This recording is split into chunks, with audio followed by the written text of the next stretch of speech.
6th day, 2 more days to go.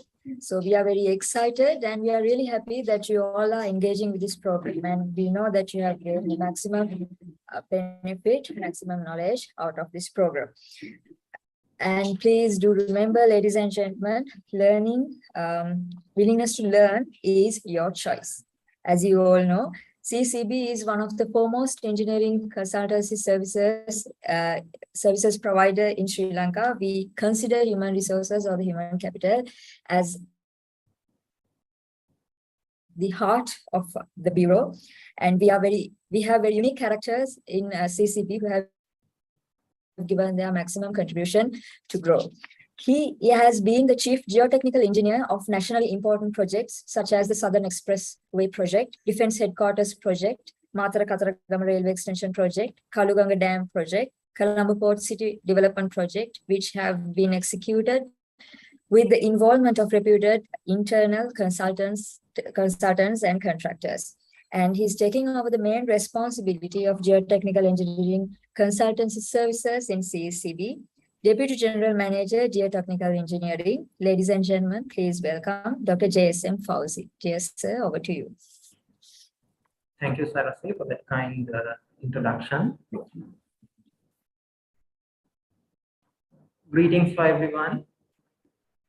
The overwhelming interest you have been showing to take part in this event, not only is unprecedented, but also has become a trigger for moving us ahead in this crisis situation actually.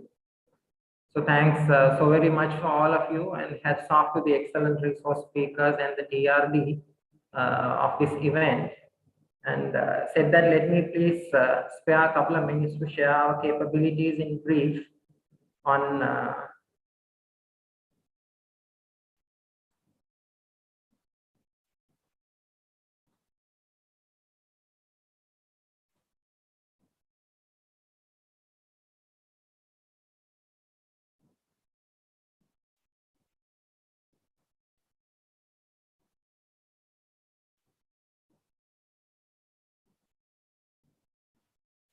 the geotechnical engineering services offered by the Central Engineering Consultancy Bureau. Our services actually underpins almost all sectors engineered for human comfort and enhanced lifestyle, starting from buildings to water resources sector, roads and highways, railways, airports, sanitary landfills, maritime structures and reclamations. So we offer our services in the following areas like site investigation, deep excavation, earthworks, foundation engineering, ground improvement, slope stabilization and earth retaining systems, soft ground and hard ground tunneling, dams, instrumentation and monitoring. So we are on to geotechnical feasibility studies, detailed geotechnical designs, design reviews, contract management, contract supervision, and monitoring and evaluation. So with that, let me share some of the information on the project we have been involved in. So this is the 22 bridges of the Southern Expressway, which is the first ever expressway in Sri Lanka. So therein, Halcross Group, United Kingdom has been the consultant of the project, where Komagai Gumi was the contractor. So CCB was the contractor's bridge designer. So we have involved in the project as their bridge designer. And this one is the construction and replacement of new railway bridges, actually after the colonial era, for which Wagner Bureau of Austria has been the contractor and the supplier, and we have been the engineer and the consultant to the project. So let me make the photograph to speak a few words to you while I am on the go. given the limitation of time. So this is the defense headquarters project at Apuregoda. So the main construction contractor was the Triforce of Sri Lanka, and we have been the design and supervision consultant of this massive project, which is still ongoing. And this is the Matara Kataragama Railway Extension Project, which is again the first railway extension after the colonial era. So therein, China National Machinery Import and Export Corporation has been the design and build contractor, and we have been the consultant to the project, which has been successfully completed. And the next one is the Kalabanga Development Project, for which the Sino-Hydro Corporation of China has been the construction contractor, and CCB was the design review and supervision consultant of this project, which is again was successfully completed. This is the Metro Colombo Solid Waste Management Project of Aruwakaru, which is again the first ever, I would say, the projects of its kind in Sri Lanka. Here the China Harbour Engineering Corporation has been the design and build contractor, and we have been the consultant to the project to maneuver it successfully. So this is the Colombo Port City Development Project. Of course, you may have come across on and on again. And here the China Harbour Engineering Corporation has been the contractor, and Czech Port City company, Colombo company, has been a joint employer with the Ministry of Urban Development, and we have been appointed as the design and construction quality representative of the project, which is still ongoing and which is almost at the nearing stage.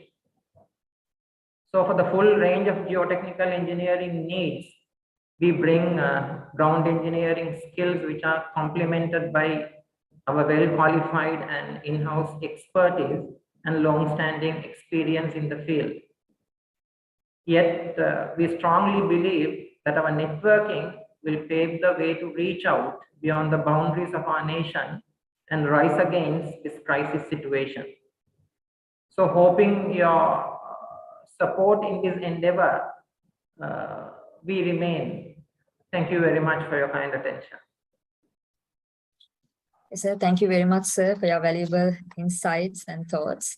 So, ladies and gentlemen, now I cordially invited for a well-known person and one of the biggest contributor in organizing this program. He's a chartered engineer and a proud product of University of Moratuwa, former director of Central Engineering Consultancy Bureau, course moderator, Engineer Nalin Sanjay De Silva. Dear sir, over to you. Thank you. Thank you, Sarasa. Thank you very much for the opportunity. And ladies and gentlemen, very good evening. We are meeting for the 6th consecutive Sunday evening for this CPD program. And I'm sure that you all have gained much over this CPD program. And this has been a CPD program which is out of the box, or you can say it is not a simple conventional type of a CPD program. We have resource personnel who are expert of the industry and who are currently engaged lively in the industry, especially in Middle Eastern region. And some of them are still working, or some of them are serving currently for Middle Eastern projects, because we thought that this is one of a timely requirement to enhance your knowledge, at the same time to customize your knowledge into the situation or the circumstances of the Middle Eastern or the international project arena. Today, we are lucky enough to have Engineer Chathura Udayanga again on screen, and today's session. Hope you all have enjoyed the session conducted by him about 2 weeks ago. And few of the comments which I would like to highlight, and some of the senior engineers as well have mentioned that Chathura's presentation was a bit heavy for a moment. Then the serious message behind, which I felt, is yes, it was, but that is the standard, or that is the requirement which we have to work for it. So that message was so clear that we have to work hard, we have to grab hard, and we have to get ready for the situation.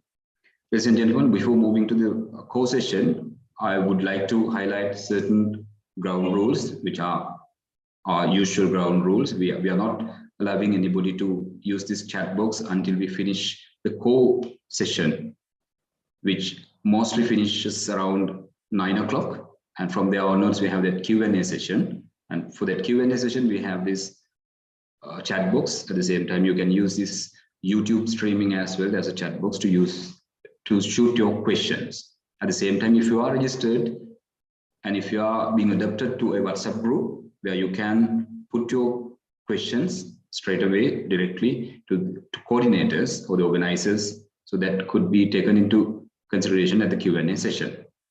And for your attendance, you have to mark your attendance by using a Google form, which is shared through again chat box or in the live streaming, where you have a window of around 15 minutes to mark your attendance. Those are the basic ground rules which we used to follow, ladies and gentlemen. Today, as I mentioned, Chatura has conducted a session on project planning and the basics of the project planning. Today, the session labeled as extension of time, delay analysis, the entitlement to prolongation cost. So I'm sure that this is a fairly an extensive course or extensive session from the first session. At the same time will be a different topic as well. Therefore, ladies and gentlemen, please put your attention seriously, because I know for a fact that Chatura is a very serious person and he would definitely help you out, and that should be harvested by questioning himself and get the things out of it. Going back to Chatura, as I mentioned earlier, because we know him, he's graduated from University of Peradeniya as a civil engineer, as his basic degree, and an MBA holder from PIM, and diploma in arbitration and MCIOB, a forensic delay analysis and claims specialist. Currently serves for David and Adamson and Partners Overseas, Qatar. At the same time, he is the co-founder of the 6 consultancies and the EPC consultancy. Ladies and gentlemen, without spending much of your time, valuable time, I would like to invite Chatura Udayanga on screen. Engineer Chatura, it's over to you. Yeah, thank you. Just let me share.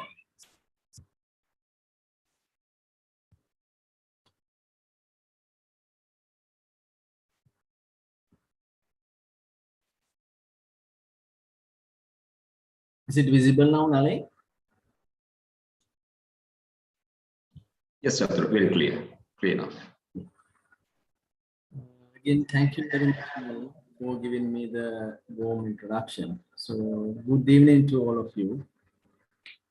I hereby again thank CCD and CSL for giving me an opportunity to share my experience with Sri Lankan engineers.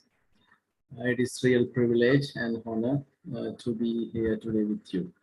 Today again, my topic is going to be extension of time, delay analysis, and entitlement to the prolongation cost. I know that this is stunning subject matter for all the spectrum of engineers from fresh graduate to senior fellows. This is again underestimated and I call underprivileged knowledge area in Sri Lankan context again. So in Middle East context, this subject is driven by, I would say, that technical and logical approach. Again, as Nalin mentioned, I would like to recall the purpose of this CPD session. It is all about filling the knowledge gap and understanding the required set of skills to compete in the international professional market, especially in Middle East region, by acquiring required knowledge. So I believe, yes, sometimes, yeah, previous session was heavy, I understand that. But the purpose of this presentation is to give some knowledge and skills to enhance people who are going for the Middle East. Yeah, this is what we need to do. This is, here we go. So that's what, even now today's session would be a little bit heavier than that one. And so, but anyway, I try my best to simplify the things as much as possible. So if you have any question, you can raise at the end, and you can contact me from the email as well. So with this note, let's move into the today content. First, I would like to say that why we need to focus on EOT and delay analysis and prolongation cost areas as engineering professions. And again, I'm going to talk about project delays and contemporaneous delay event register, which I have highlighted last time. Next, we will talk about first action of the claim report. It is a factual evidence basis to the delay events. It is called developing the delay chronologies. And next second step would be the contractual basis to the extension of time. This is also going to be discussed. And I would like to talk a little bit about this, the concept called the time at large, to give some little bit overview. So next one is going to be the Bible of delay analysis protocols, where the how and where the delay analysis methodologies has been put in.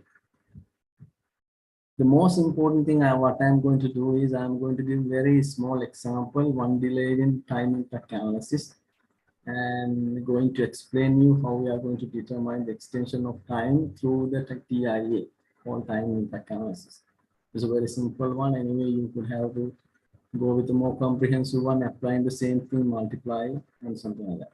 So concurrent delays is going to be just, go through. So it will be help to determine the compensability of the delay events. Finally, application of the prolongation cost claim will be discussed, and I will give some final thoughts at the end.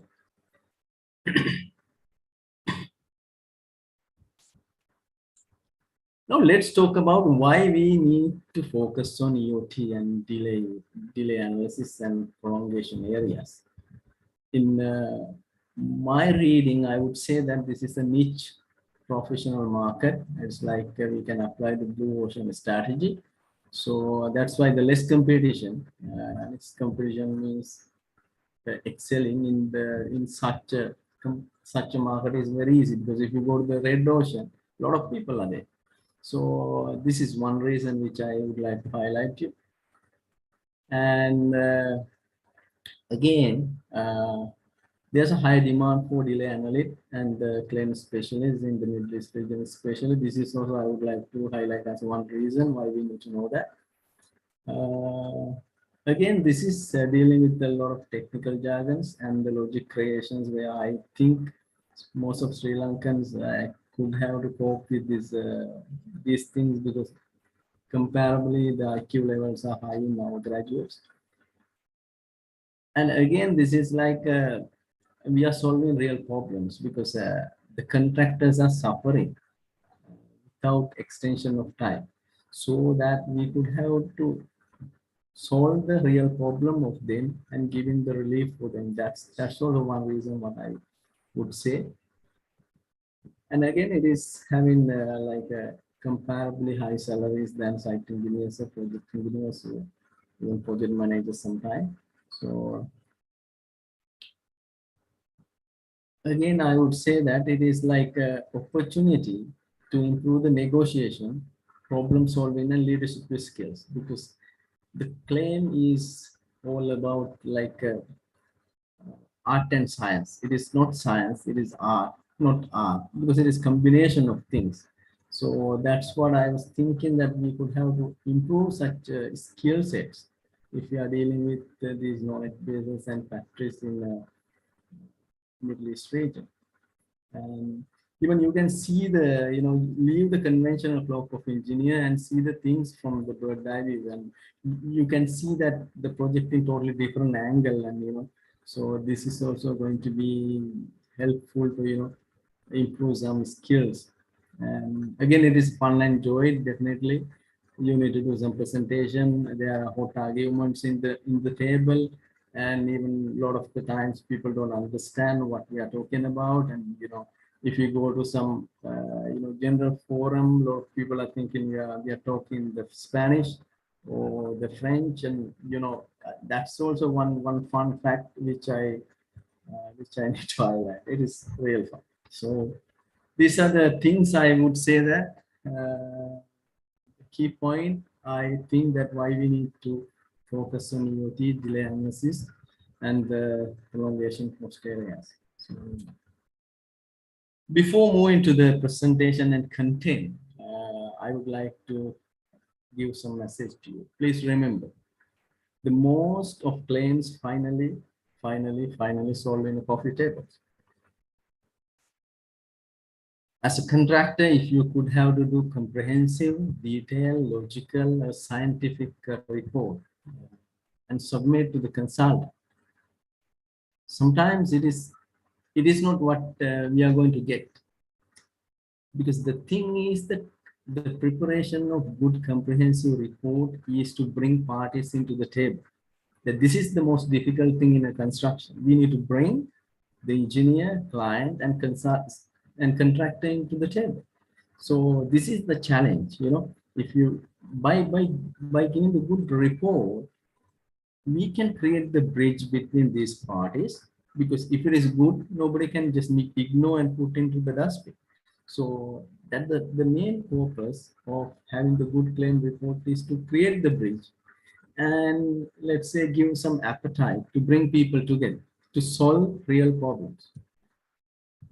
End of the day, sometimes we don't want to think about, let's say I have prepared this EOT claim for 100 days and finally they have awarded it is 80 days just because of XYZ reason. Is even my comprehension detail is so much good. But don't want to worry about those. Are like a business decisions which people are taking in the Middle East region. It is a business decision. If you do your work in a professional manner, yes, it is as it is. Not like a Sri Lanka. In most of decision, I would say that unfortunately it's a political decision rather than the business decision. That's why they are business decision. We need to support it. Yeah. Again, I would say that this is the art and science, and it is a soft and hard skill and a lot of fun there. Yeah. Okay, project delays. Projects are going to be delayed. As I said you in a previous presentation, you remember delays are not crimes. Delays are inevitable. It is happening in the project. It is a lot of consultancy that is as a crime, but it is not a crime. It is a normal thing in the world. It's like you are breathing. There are two types of delays which we can highlight at the first place. It is like a critical delays and non-critical delays. And again, it means that critical delays means the delays which are going to impact to the critical path is going to be categorized as a critical delay. The delays which are not going to be impacted for the critical path is going to be categorized as a non-critical delay. It's as simple as that. Secondly, we can categorize the delays into another different way. It is like excusable delays and non-excusable delays. Here, what I need to tell you this, excusable delays means that always this word has been defined in terms of the contractor's perspective. For the contractor, excusable delays means that, okay, in a simple English wording, he will give excuse for that particular delay. Example, in a red book contracts, okay, engineer is going to give the drawings delay. And again, engineer did not give the position of site at correct time. Okay, for this one, yes, contractor is entitlement for the extension of time. In such a case, these are the excusable delays. Non-excusable delays is basically where contractor is going to be culpable. This is what contractor is going to be responsible. It's like his mobilization delays, maybe his crews are not, having the less progress at site, something like that. So this is first categorization, critical, non-critical. Secondly, we can divide it into excusable, non-excusable.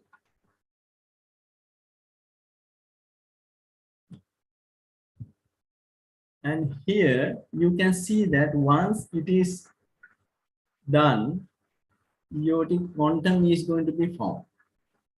Once excusable delay is done, the EOT quantum is going to be fine.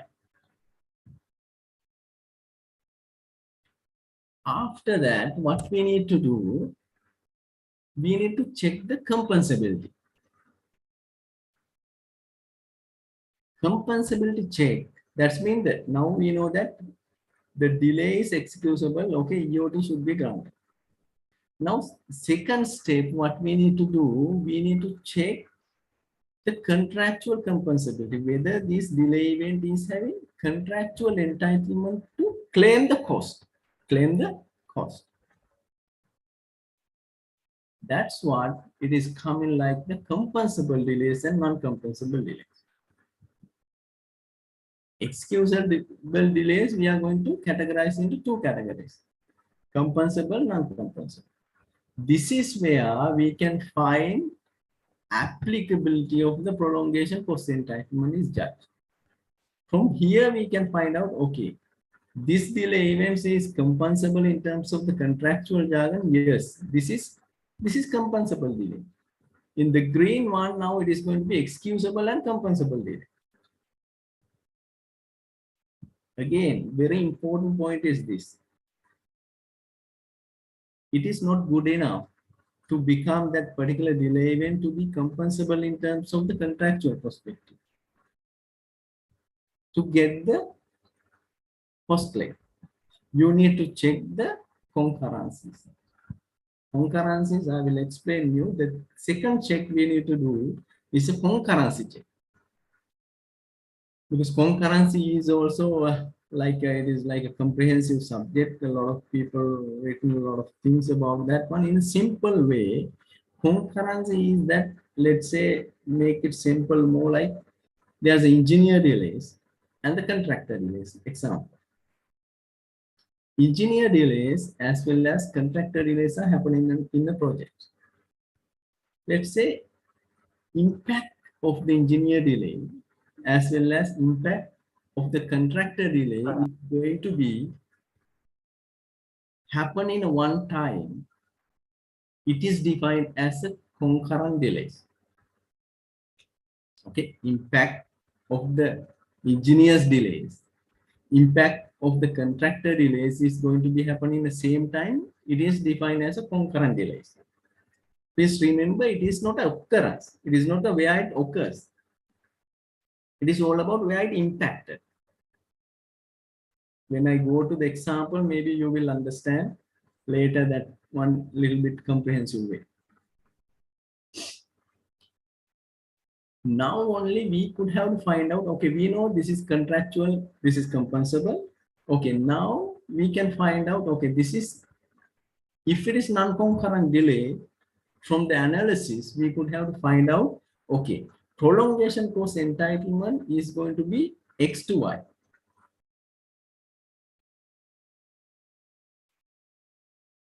Because once I done one example, you will get understand, because I don't know whether this, the terminologies are going to be familiar with you as much, but once I done the example, you will get to know that what it is all about. But without explaining this delay types, I could not go directly there. After that, now we know the delay extension of time quantum. We know the prolongation cost entitlement period from where to where. We don't know exactly how much. Now, cost people, the QSs and those people will be calculated the prolongation cost amount. But we need to give from where to where you need to count. Okay, now it's like that. Stage 1, we will find out EOT. Stage 2, we will find out the compensable period X to Y. Stage 3, we are going to calculate the cost. The whole, extension of time and prolongation cost claim is having these 3 stages and these 3 deliverables. Now, let's consider how we are going to prepare extension of time claim and prolongation cost claim. These are the 6 basic steps, which I would say. The first, what we need to do is we need to find the factual basis. The factual basis, because what I'm going to do here now, in this slide, I have given the whole overview in terms of the theory, how it is going to be happen. But here, what I'm going to do, I am going to explain you how practical it is going to be done. How practical it is going to be done. Because those are theories. Because we are the practical people who did the claims. So we know what to do and how to do it. So these are the steps which you need to follow if you are doing the real claim assessment. Now, first of all, what you need to do, you need to understand the fact. Claim is all about collection of data presented in a logical way and making the good story. Make a logical and the good story. These are the two things which we need to bring. The facts are golden eggs. Yes, facts, data, information, proof, and those are the gold. Without these facts, we cannot build up anything. What we need to do, we need to understand the fact. After, you remember I said to you, there was a delay tracking register. We will go to the delay tracking register and select merited delay events. Merited means that contractual we will check whether they have merit in terms of the EOT, in terms of the cost as well. And again, rich in the chronology. Chronology means that once we write the delay event, let's say example, the contractor has been submitted this job drawing, after that engineer did approve this one, engineer has rejected this one. Likewise, we are making the story. Story is called the chronology actually.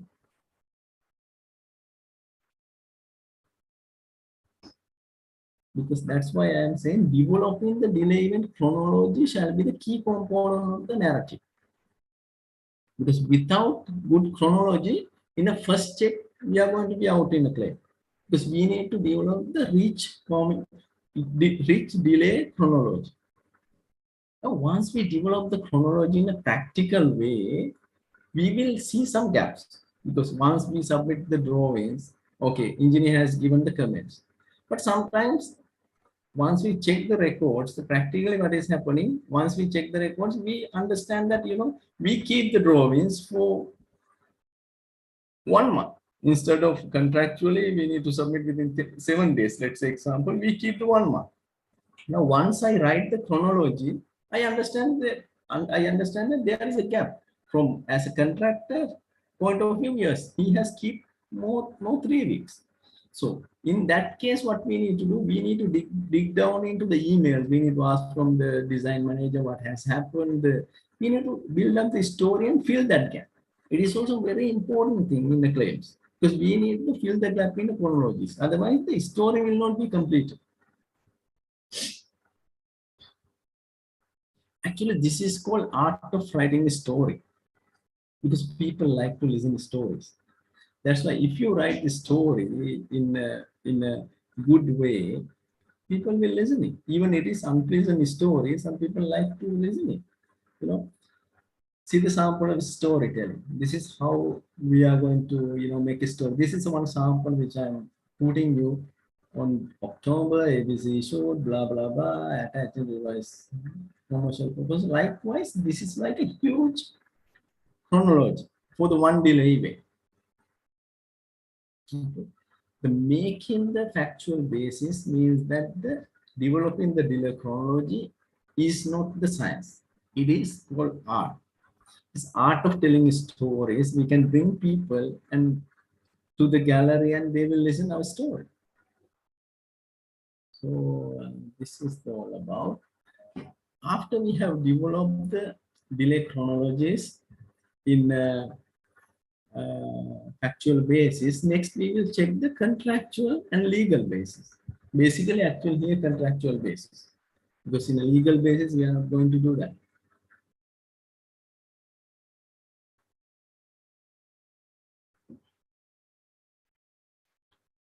In a modern contracts, you know that there is a EOT clause, extension of time clause for sure. That's why any contract, if you go to any contract, you need to find out where it says extension of time. In the FIDIC 1999 Red Book version, it is in the 8.4. Because even there are a lot of letters in my slide. Don't focus in all letters. Just focus on the colored letters only. Because if you focus all letters, it's like a terrible. You will not get anything. But I just need to copy paste. That's why I just keep it. Because I need to keep your attention by just focusing only colored letters. Okay. Contractor shall entitle for the extension of time due to following 6 causations. Let's say in a simple English. A variation. I'm not going to talk much more about the variation. It's a straightforward because in a if there is a variation, it is impacted the time and cost. Definitely, time will be given. That's why the variation and varied work under A, I am not going to discuss much. It is very straightforward. If it is that it is impacted to the time will be given. The extension of time will be given. Let's go to the B. A cause of delay giving an entitlement to the extension of time under subclause of these conditions. Now, it is very clear what you need to do. Cause of delays giving entitlement to the extension of time under the subclauses of these conditions. Now, what we need to do, we need to go other subclauses and see that where it has been written that causation of delays has given the entitlement of the extension of time. Actually, on behalf of you, I have went through the all subclauses and find out it. It's very easy for you now. Let's go and see. I take one example. Subclause 1.9, drawing delays. Only focus on the colored letters. Don't think about others. Contractor shall give notice required. I am not going to discuss here. It is like another 2 hours lecture. That's why I'm going to just skip because I'm focusing on the delay analysis and giving some insight of the prolongation cost. So contractor shall give the notice and blah blah blah. It is there. But if contractor suffers delay and no incur cost, okay. Now it is refers to the B. If contractor suffers the delays and incur the cost, okay. A, it says that contractor is entitled for the extension of time. This is one clause which refers in a B.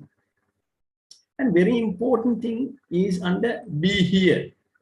Payment of any such cost plus reasonable profit. Reasonable profit.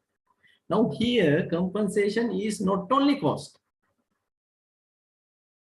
Profit also included. Likewise, if you go to the all conditions, you can find out there are 6 places it has been mentioned: time, cost, and profit. Delay drawings, right of access, setting out, testing on completion, contractor's entitlement, suspension of. Now, again, if you go to there are second type of causation of delays also. Okay, I have done one for you. Subclause 4.2.4.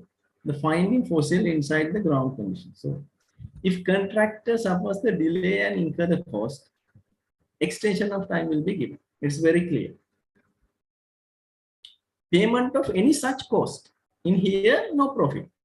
Now, what you need to remember, there's 6 clauses which is given the time, cost, and profit. Another here 6 clauses. You can see that unforeseeable physical conditions, fossil consequence of suspension. So those things are given time and cost only, no profit. But still, this is compensable because cost is compensable.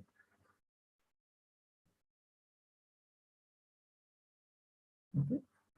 Now you can see that extension of time will be given under variation number 1. Causation of delays 6 plus 6, 12 now. Altogether 13 places. It has been mentioned that contractor entitled for the extension of time. Now just remember that. And C is exceptionally adverse climatic condition. This also has discussed enough times in a lot of forums. Quickly, I would like to say you the exceptional can be happening in 3 ways: quantity, frequency, and intensity. Quantity means that when compared with the last 5 years, let's say the quantity of the rainfall is going to be 50 millimeters. But now this month it is going to be 250 millimeters. Okay, it is going to be exceptional little bit. isn't it? Because exceptional is not defined term. Even in a some engineer can say that, okay, 3 times is a exceptional for me, but it is not defined term, but it is a common sense.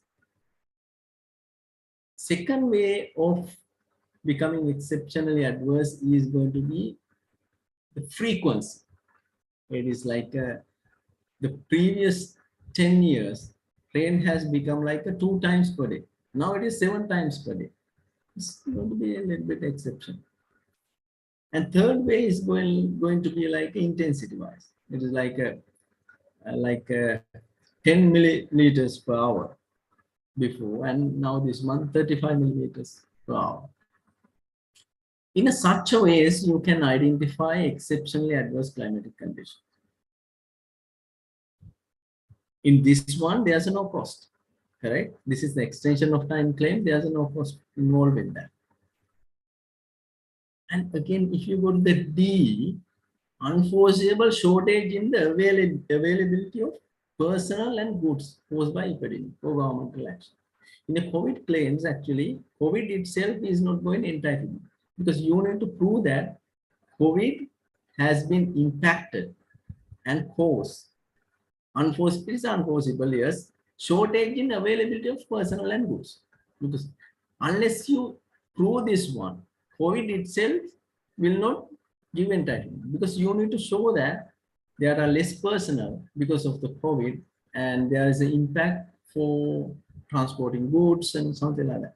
Because good example is here. Okay, if you are installing like a generator, and the people who are normally working for the generator one is in some area where it is not impacted by the COVID, because even that whole area is impacted, that people who are living in that particular area are not going to be impacted. Likewise, the COVID itself is not giving the entitlement, but unless you prove that one, it is going to be available shortage manpower, goods.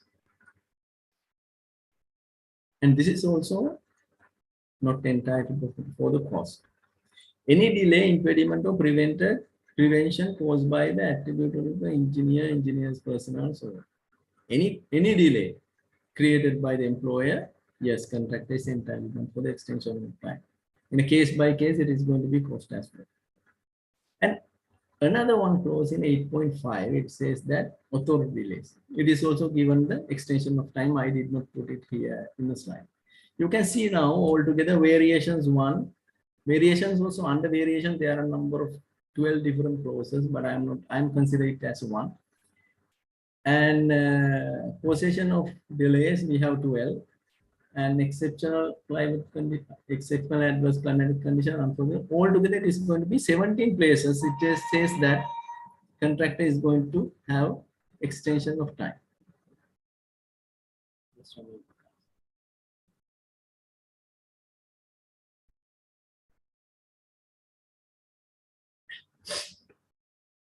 Time at large under modern type of contracts. Really, time at large has been discussed enough in a lot of forums. A lot of people has been discussed. But thing is that this is actually law jargon. By a profession, I am not a lawyer. That's why I don't like to interpret things in such a comprehensive way, because my basic degree is not the law. But to have some idea, I will give some sort of meaning for that. If there's no project completion date and time for completion is not stated in the contract, yes, time is becoming at large, because we don't know when to finish. It is very strange thing to happen, but now modern contract, it is not going to be happening, because a lot of people are aware of that. But maybe let's say 30 years before, 20 years before, it can be happening, because the drafters of the contract is not going to have enough competence at that time. But now this is a different level, this is in a different level, so that hold people aware about what type of things I need to write in contracts. And even in a second way, it can be happen like if there's no extension of time clause in a contract. Because if there's no extension of time clause in a contract, what will happen? Contractor cannot enforce, so engineer cannot enforce the LDs because there's a no way it has been given authority or obligation for engineer to extend the time. Once project completion is passed, there's no remedy now. Because he cannot enforce the LD because there's no extension of time clause. That's what you can see that there is a no enforceable date of the project completion. The contractor then only has an implied obligation to complete the works within the reasonable time. Reasonable time. Employee is no longer entitled to claim the LDs for the delay. Now, if time at large, contractor can finish the things in a reasonable time. Reasonable, again, challengeable word. Reasonable means what?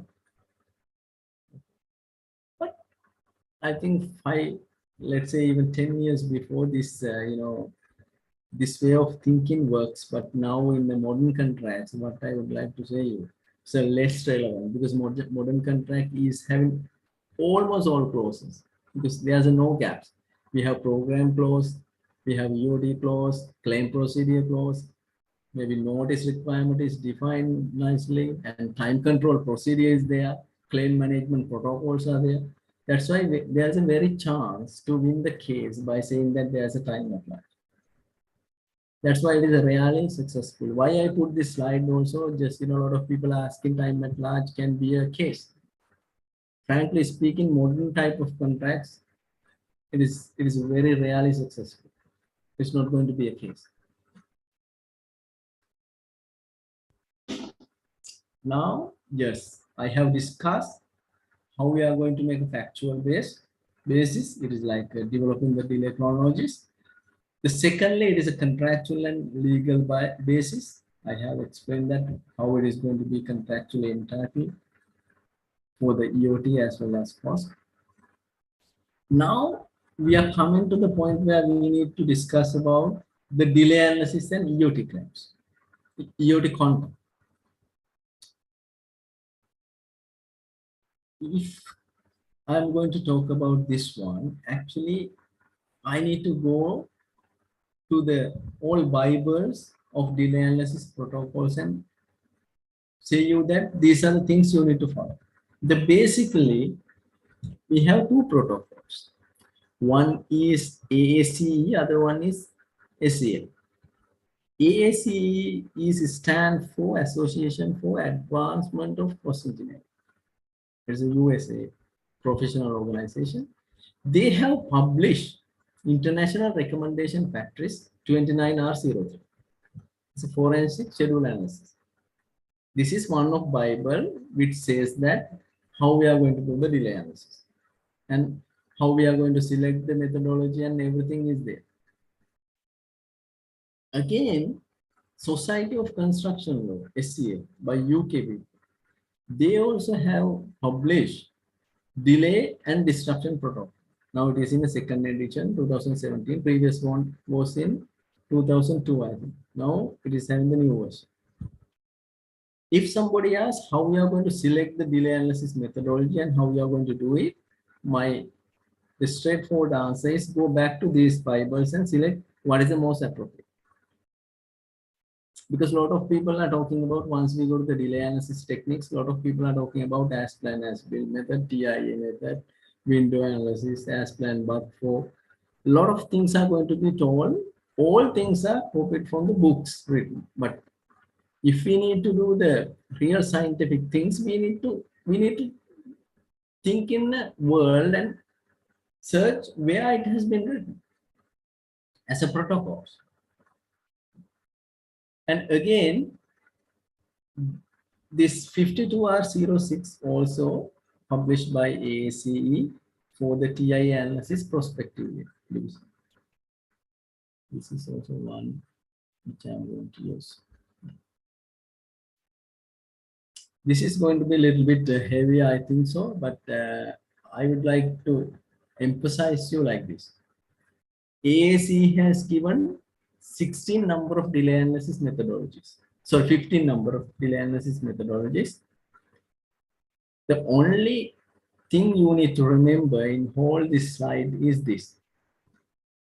The 29R03 is all about retrospective analysis. What does it mean by retrospective?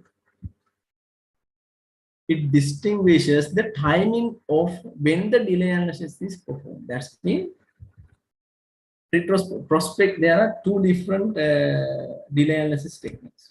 One is prospective way, other one is retrospective. Prospective way is we are going to have determination based on forecast. It is not happening, but based on the fact we have as of today, we are going to do some sort of analysis, predictions, and we are going to predict the impact of delay, and we will give this one as an extension of time. Retrospective means that we know what has happened. It's already happened. It is a matter of finding out and analyzing who's culpable for this particular delays. Engineer culpability, contractor culpability, and the natural culpability. We need to, it is already there, but it is combination of things are there, but we need to sort it out and find out who's responsible for what. Prospective is less time taking, retrospective is comprehensive, and it is time taking. But thing is, what I need to tell you, AACE defined this retrospective prospective based on timing of when the analysis is performed. Timing. Okay, if I am doing the analysis today and already the project is almost finished, in that case, this is retrospective as per the AACE. No? But this is going to be heavy, as Nalin said. I'm going to just keep it simple. In SCL protocol, actually, what I need to say, another one. AACE basically drafted by engineering background. I would say that basically the majority will be engineering background people and who has experience in the science. So AACE, SCL is, I'm not criticizing the things, but SCL is basically drafted by law governing people, the lawyers. The delay analysis and disruption protocol. So in this one, we have 6 number of delay analysis methodologies mentioned. But problem is, problem is the retrospective and prospective analysis is defined in SCL based on the nature of the determination.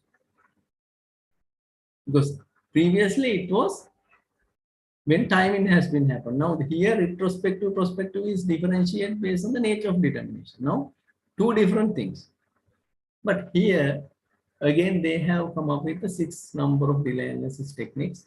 Impacted as planned analysis, time impact analysis, time slice window analysis, as planned versus as built window analysis, retrospective longest path analysis, collapse as built. These are the things.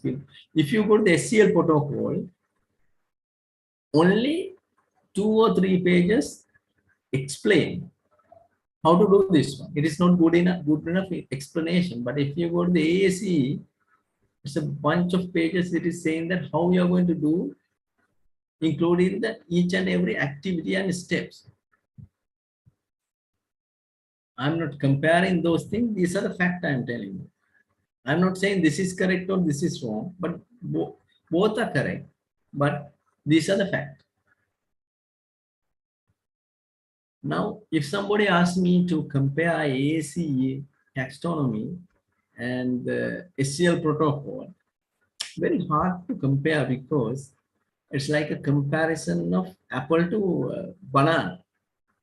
Because you can compare apple to orange, but because it is, shape is same and texture and a lot of things, but compare apple to banana is very difficult, terrifying.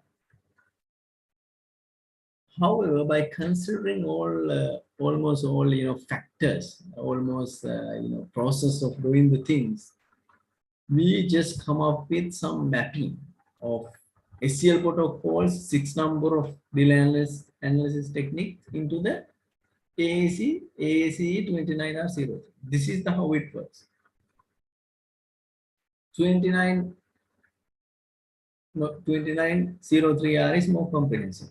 You can see that. And I take this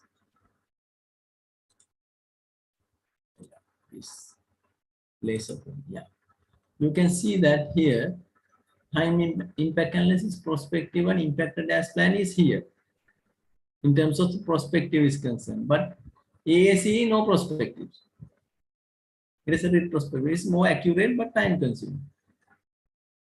Okay.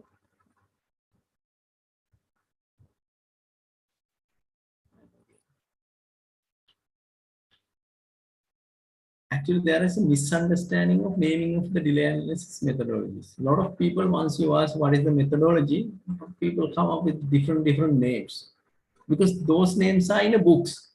Books are not the protocols. That's the problem. Because you can see that common names here, we have mapped the all common names to the SCL protocols and 29R03 protocols. You can see that time impact analysis is called this one in a common names. A lot of people are talking about this, this is time impact analysis we do. Now the thing is, the real question I need to ask, is it this or this or this or this or this or this or this? It's very confusing. That's why when you need to select the delay analysis methodology, just first thing you need to follow the protocols. Don't follow the just name of it. Because a lot of people are asking me, okay, we are doing TIA, we are doing the impacted as plan. Okay. It has no meaning for me because there is a protocols. You need to find what is the number of protocol. As per the protocol, which one?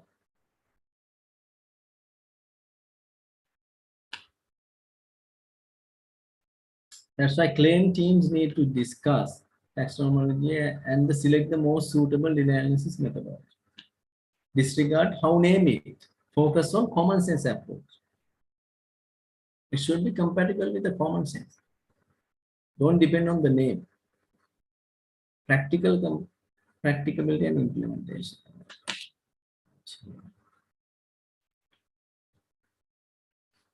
Yeah. Now this is I think this is somewhat very important point which I am going to tell you. Now protocols has been finished. Now factual basis, contractual basis has been finished. After that, I have told you what are the Bibles and what are the delay analysis methodologies in the whole world. But once we go to the Middle East context, one of very famous methodologies is TIA, time impact analysis. This particular example I am going to take 2052R061. The SCL methodology is 2. You can go back. SCL methodology is 2. This is the one I am going to do. Okay. In AACE, what's the number? 52R06. This is specified now. I know what I am going to do.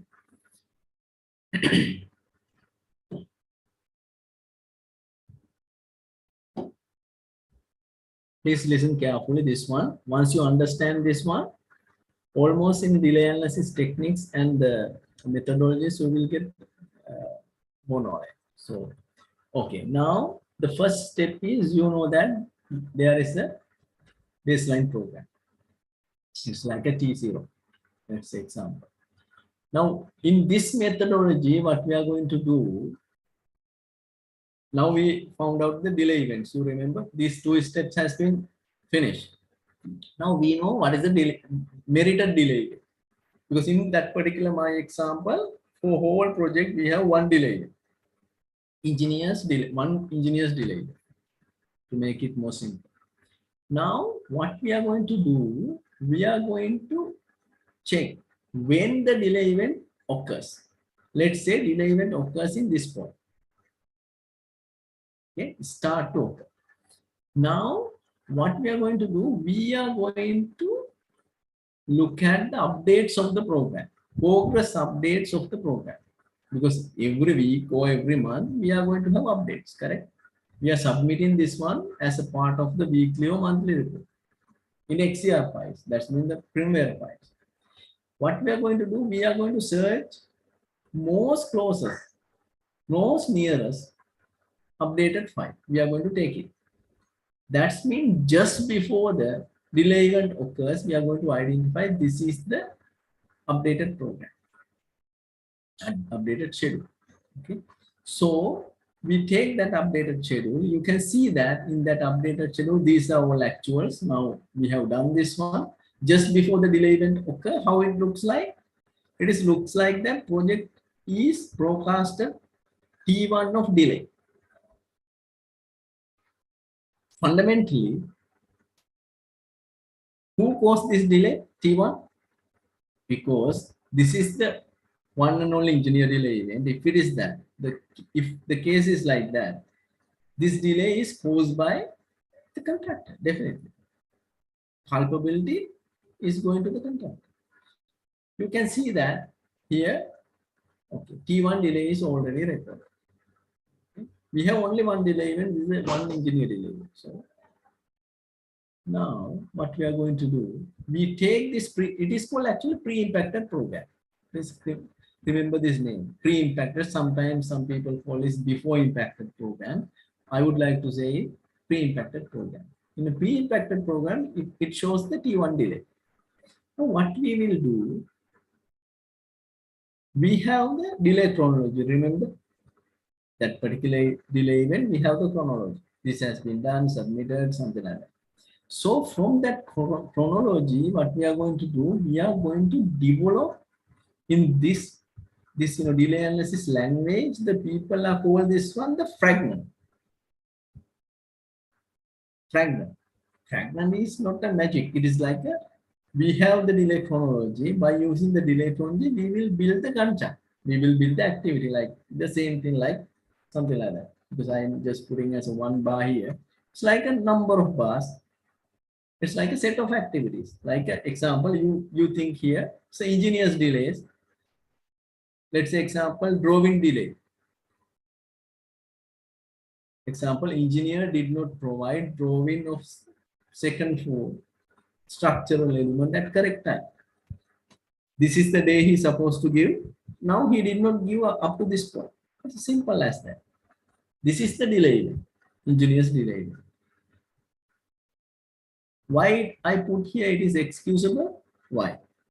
The reason is 8.4 clause B. If you go to the any delays, you remember there is a drawing delay is under that category. That's why it is excusable. Again, it is compensable also. Remember? Now what we will do, we will include this one as a new fragment into the pre-impacted program and link to success activities. What does mean by success activity in that our particular case? Delaying providing drawing in the second floor of the structural element. Second floor structural element. Let's say construction of second floor structural element is going to be a success activity. What we will do, we will develop the fragment and link to that particular success activity. It's a construction activity. Construction second floor structural element. And we will schedule the program. We will schedule that particular data day. We are going to schedule in this particular data day. Now what will happen? The remaining work is going to be shifted like that. Understand? Now you can see that previously it was here. Now it is going to be shifted here. Now additional T1 delay has been reflected. Now you can see that this is people call the cause and effect. Causation is here, effect is here. Some people call cause and impact, right? Now this program is called cause impacted program. Okay. Now we know that before impact we are here, after impact we are here. Causation is this. Now how we are going to find out the extension of time as per this particular methodology. What we are going to do, we need to map this T1 from here, because time for completion is here, not here. Because contractor is going to be entitled for this much of extension of time.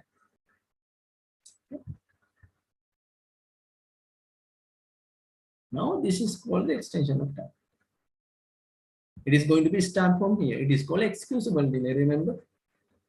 Now this is going to be what? This T1 is going to be non-excusable delay because this is contractor's delay. It is contractor's baby, not engineer's baby. So that's why he need to take care of their baby. So likewise, now this is the whole determination. You can see that how we are going to do it. We have pre-impacted program. We put the fragment. After that, we see the impact.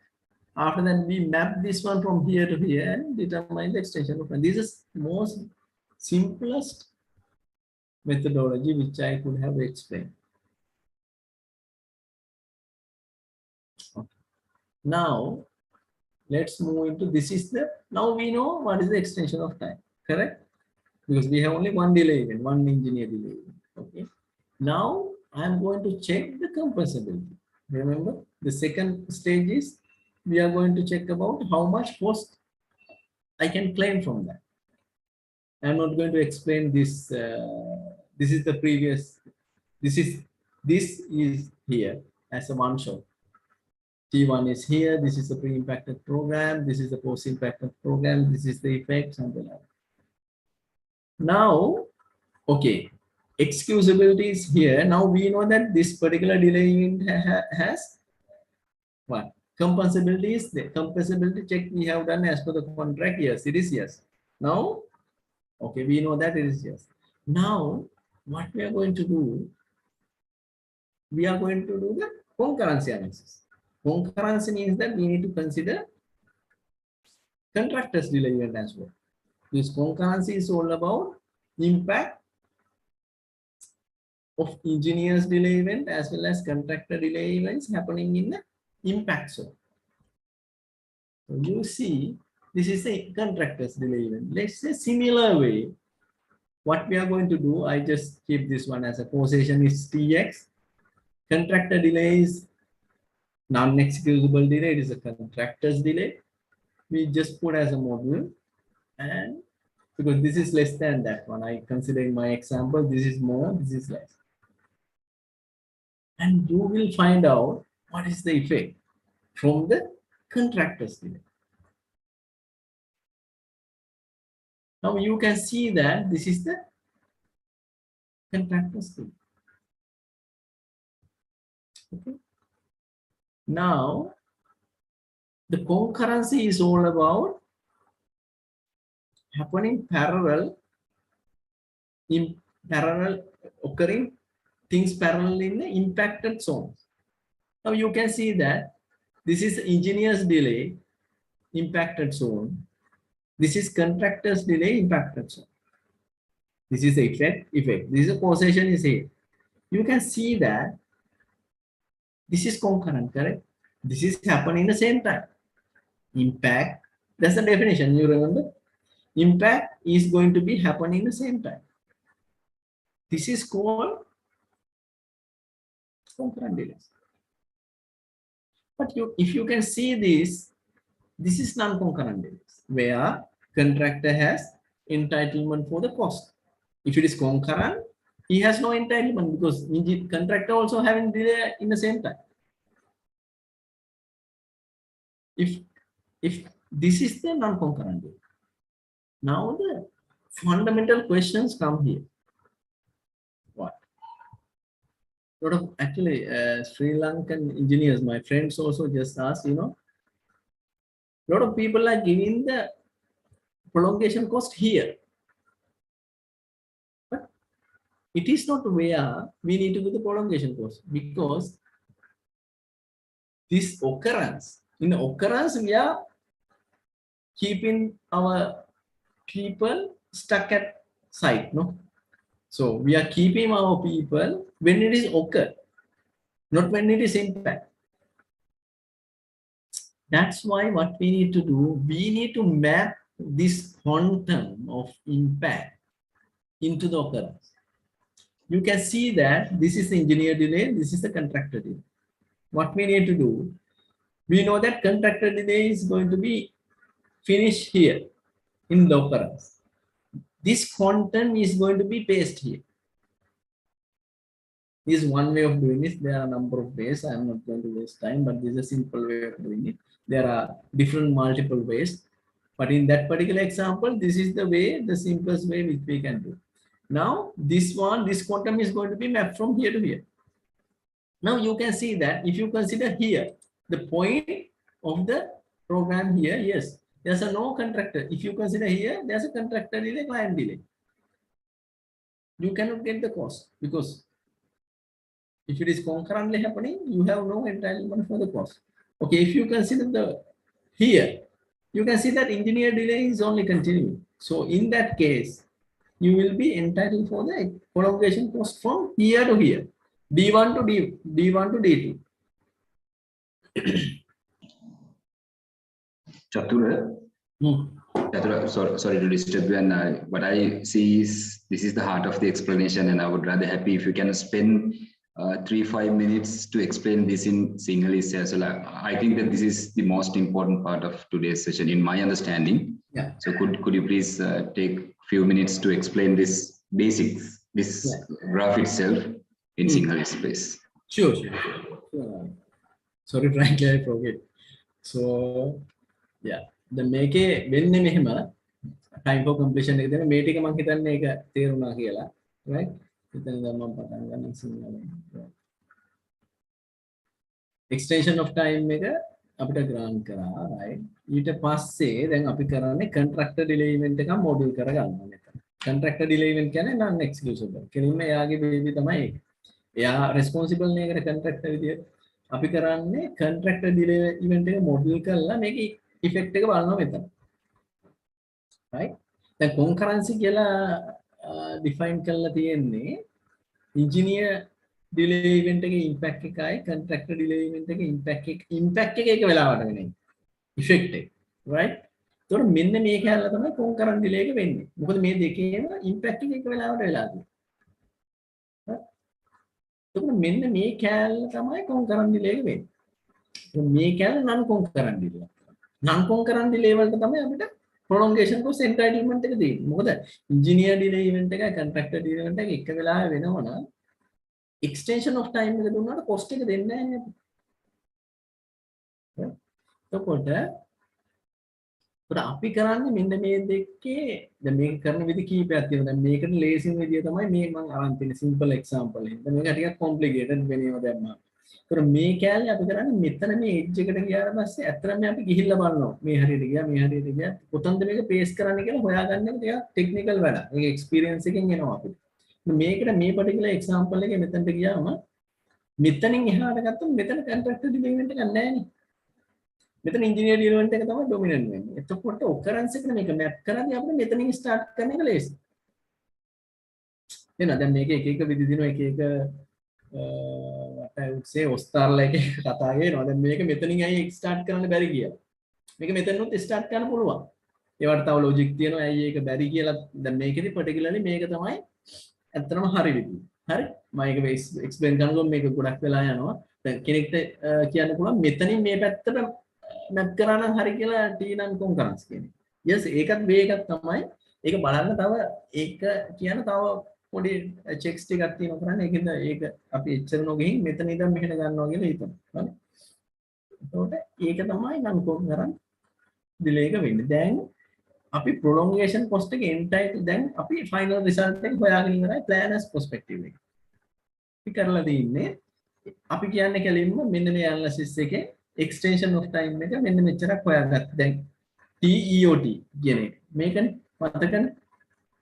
මේක T2 කියලා මම ඉස්සෙල්ලා එකේ ගත්තා. මේක EOT කියලා මම මෙතන ලියුවා. ඊළඟට අපි අපේ cost people වලට the QS අයට දෙනවා prolongation cost එක entitled වෙන්නේ කොතන ඉඳන් කොතනද කියලා. ඒක අපි කියනවා D1 වල ඉඳන් D2 වලට entitled වෙනවා මෙන්න මේ period එකෙන් කියලා අපි ඕක දෙනවා. එතකොට ඇත්තටම මේ delay analysis කතාවේ ඒක ඉවරයි දැන් ඒක නැත්තම්. එතනින් අපේ ඇත්තම ජොබ් එක ඉවරයි. ඊළඟ එක අපි පොස්ට් පීපල් වලට දෙනවා මේක කරන්න. මේක දැන් අපිටත් කරන්න පුළුවන්. නමුත් ඒගොල්ලෝගේ ප්‍රොෆෙෂන් එකට අපි ඒක දෙනවා. right. අපේ ආන්සර් එක දෙන්නේ මේ ගොඩක් අය මේ ලංකාවේ මගෙන් ගොඩක් අහපු අය මේක මෙතන තමයි ඒගොල්ලෝ කොස්ට් එක දෙන්නේ. මම ඒක කියන්නේ මෙතන දෙන එක වැරදි. මෙතන කොස්ට් එක මැප් කරන්න. මොකද මෙතනනේ අත්‍තරම ඩිලේ එක වෙන්නේ. මෙතන තියලා හරියන්නේ නැහැ. මේ හරිය වෙනකොට මිනිස්සු නැහැනේ සයිට් එකේ. මිනිස්සු ඔක්කොම ගිහිල්ලා මේ ටේල් එන්ඩ් එකේ නෙමෙයි ඉන්නේ අපි. ඒතකොට අපිට ඇත්තටම ඇක්චුවල් කොස්ට් එක ඉන්කර් වෙලා තියෙන්නේ මෙතන. හරි. ඒතකොට කොස්ට් එක ඉන්කර් වෙලා තියෙන්නේ මෙතනදී. මොකද ඒක හරිය ගොඩක් මිනිස්සුන්ට ගොඩක් අයිඩල් වුණා. මොකද ඩ්‍රෝවින් හම්බුන්නේ නැහැනේ අපිට. හරි. ඒතකොට මේ වෙලාවේ මිනිස්සු ගොඩක් අයිඩල් හිටින්න මේ ඔකරන්ස් එකේදී තමයි මේක ගන්න ඕන. මේ මෙතන අරන් හරියන්නේ නැහැ. මෙතන ගත්තම පොඩි ගාණක් අපිට. මම මේ කන්ට්‍රැක්ටර් එකෙන් කතා කරන්නේ. හරි ඕක තමයි ඒ කතාව. හරි. දැන් අපි පොස්ට් ක්ලේම් එක කොහොමද කරන්නේ කියලා බලමු. පොස්ට් කොන්ටම් එක කොහොමද දැන් අපි දන්නවා EOT කොන්ටම් එක දන්නවා. අපි දන්නවා prolongation cost entitlement from where to where කියන්නේ. So we know both. Normally prolongation cost කියලා කියන්නේ ඇත්තටම මේක site preliminaries තියලා. ඒ කියන්නේ දැන් මොන හරි delay එකක් වුණාම if the delay has happened we need to maintain the site preliminaries. correct? prolongation cost කියන්නේ අන්න ඒක තමයි. ඒකෙදි වෙනවා site superintendent charge එක යනවානේ අපිට. We need to bear that one because we cannot take out the whole people from the site because we have dedicated people for this site. Even there's a no drawing, people are coming to site. The superintendent again site overhead එකේ අපේ engineers ලාගේ පඩි ඒ ටික අපි ගෙවනවා. හරි? මම මේක explain කරන්නම් මේක කළා. site office time based cost එකක්. يعني office එක rent කරලා නම් තින්නේ ඒ කාලේ අපිට යනවනේ. එතකොට indirect labor එකේ ඉන්නවා අපේ office boy ලා ඉන්නවා ඒ කට්ටිය ඉන්නවා ඒගොල්ලන්ගේ ඒ office related indirect labor එක අපි claim කරගන්නවා. මොකද ඒක delay එක වුණ නැත්නම් අපි ඒක එන්නේ නැහැ. Indirect equipment then if there's a generator or some the energy source outside to energize the site office, so we need to claim for the fuel and the rental of the generator. Safety and environmental control, because sometimes even if the site is keep suspended, we need to maintain required safety and environmental control at site. So this is not because of me, this is because he did not give the drawings correct time. Maybe additional survey also need to do because of the sometime then ඒක තමයි එහෙම වෙන්නේ. එතකොට basically මෙතන දැන් මම මේක back මේකට ගියොත් එහෙම මම ඒක prolongation cost explain කරේ සමාන කට්ටිය ඒක දන්නේ නැහැ කියලා මට හිතුණා. prolongation cost කියන්නේ site overhead එක head office overhead එකේ portion එකක් තියෙනවා මම ඒක explain කරන්න. මේක අපේ site එකේ කට්ටිය වැඩිපුර වෙලා ඉන්න හින්දානේ අර drawing දුන්න හින්දා ඒක තමයි. ඒතකොට මේක වෙන්නේ අපි මේ detail එක දුන්නනේ මේක තමයි මෙන්න D1 වලින් ඉඳන් D2 වලට තමයි මේක කරන්න ඕන කියලා. ඒකට ඇත්තටම site preliminary cost වෙනස් වෙන්නේ මේ නිල් පාට එකේ හැටියට තමයි. මෙන්න මේ bell shape එක තමයි project එක වෙනස් වෙන්නේ. මොකද මුල් හරිය මිනිස්සු අඩුවෙන්නේ. අපේ admin expenses අඩුයි. මේ project එක මැදට යද්දි ගොඩක් වැඩි. මේ විදිහේ bell shape එක තමයි generally යන්නේ අපි ගත්තා. දැන් මෙතනදි වෙන්නේ actuals මම මේ actuals plan විදිහටම ගියා කියලා හිතලා මම අරන් තියෙන එක simple කරන්න ඕනේ හින්දා. අපි දැන් මෙහෙම යනවා. යනකොට preliminaries මෙතනදි තමයි drawing හම්බෙන්නේ නැත්තේ දැන්. ඒතකොට අපේ කට්ටිය T pro කියන කාලයක් ඉන්න එපයි දැන්. අර site එකේ කට්ටිය එහෙමම ඉඳගෙන this is going to be stuck and it's going to be because we need to keep the people for this particular period.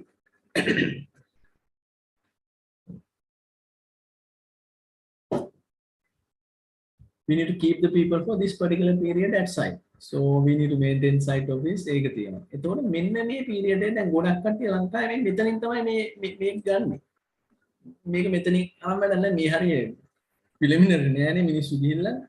right ඒක තමයි මම කියන්නේ. මෙතන මෙන්න මේක එතකොට වෙන්නේ curve එක preliminary curve එක මෙන්න මෙහෙම shift වෙනවා. right